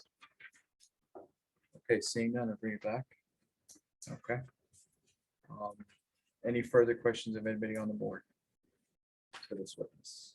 I just have one. What's the purpose of the little wall you have on the proposed left side of the driveway?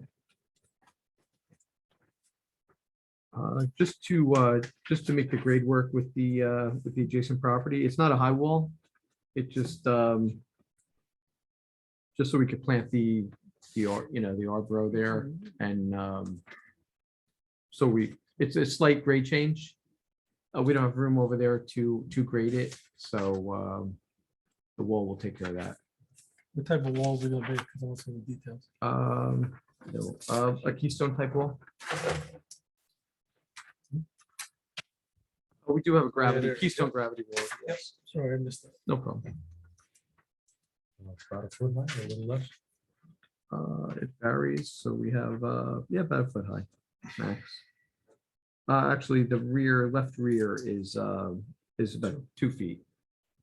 So that's the highest point, to about a half a foot in the front.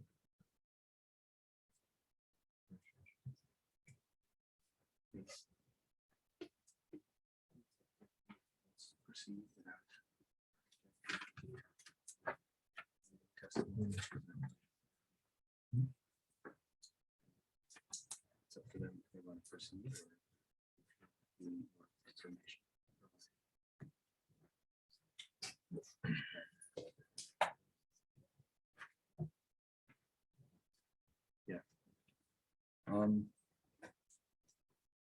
Again, based on the comments that this board is making, I think that we need some additional information from the applicant, including some variations to this at this point. I don't think that they're listening to everybody on here with their comments. I don't think that there's enough information for us right now to render a decision. I personally would like to see some options and from the architect. That's my feeling. I invite other board members to please make their comments. I have the same sentiment. I'd really like to see a plan that brings this property into conformance, especially since it's a clean slate. It seems to me that it would make sense to do that and also give you some renderings so that you can see what the concerns would be about proportionality. Agreed. That would make, I think, a lot of sense. Just a bunch of dry plans. Agreed. Agreed. So I would like to see this, if you agree. I hope I'm not alone. Carry to the next. It's up to them to decide if they want you to would do that, proceed to vote if right you now. want to, if you want Yeah. to.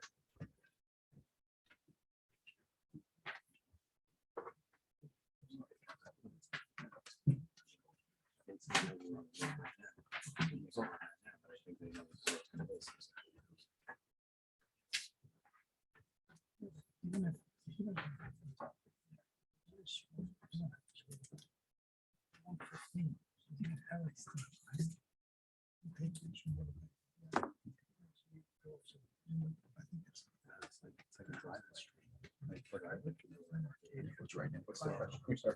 I'm sorry.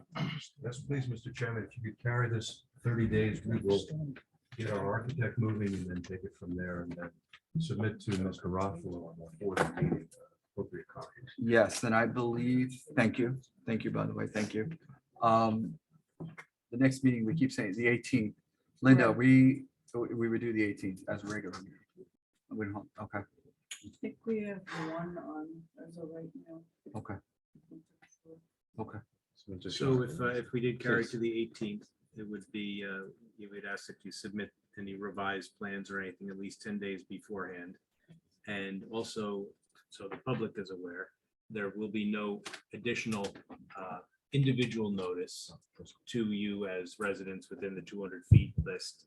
But the meeting will be carried until May 18th with no further public notice. But so now you're on notice, basically, that it's going to be on the 18th. And it'll be posted, the agenda will be posted, as well as any additional plans that are received will also be posted on the borough website as it is now. Also, thank you for saving me the additional certified mail. There you go. Well, that's permitted All right, thank and. you. All right. All right. Okay, have a good night. Thank you. Thank you very much. Thank you. Thank you.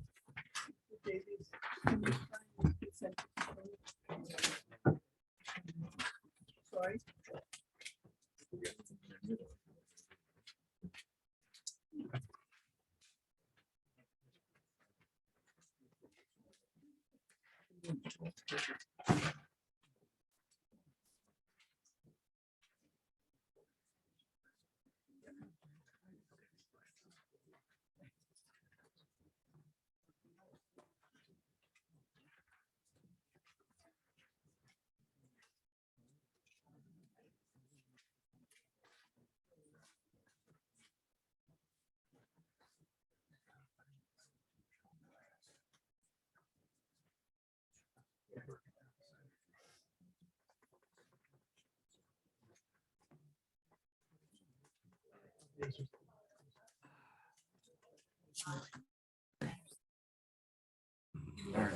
Still going, right? Linda, thank you.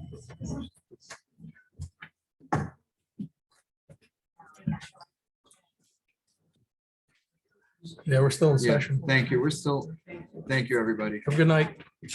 Okay. We're opening up the meeting to anybody in the public, which here, not see anybody. I'll bring it back.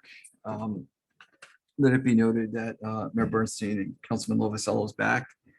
But you're back. Yeah. You're back. Glad to be here.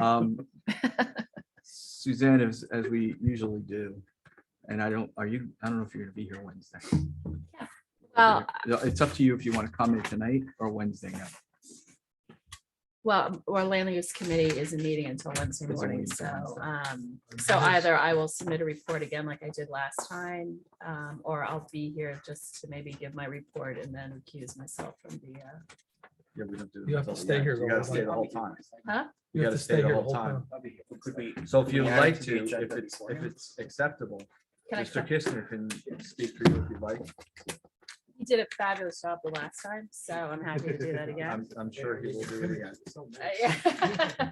I'm sure he will. I'll handwrite you a note. All right, All right. I'll think about it. Okay, all right. Any other issues the board wants to discuss? Anything else, Michael? No? Mayor? No, nothing else to report. All right. Sir? Chad, I first thank our attorney, Mr. Bonnet. He's helped us actually not with land use board dealings with land use committee and All those in favor? Aye. Aye. Opposed? Thank you, everybody, once again. Good night, everybody. See you Wednesday. Be back. Chocolate chip, market basket, and music from Reinhold Baker. Next time.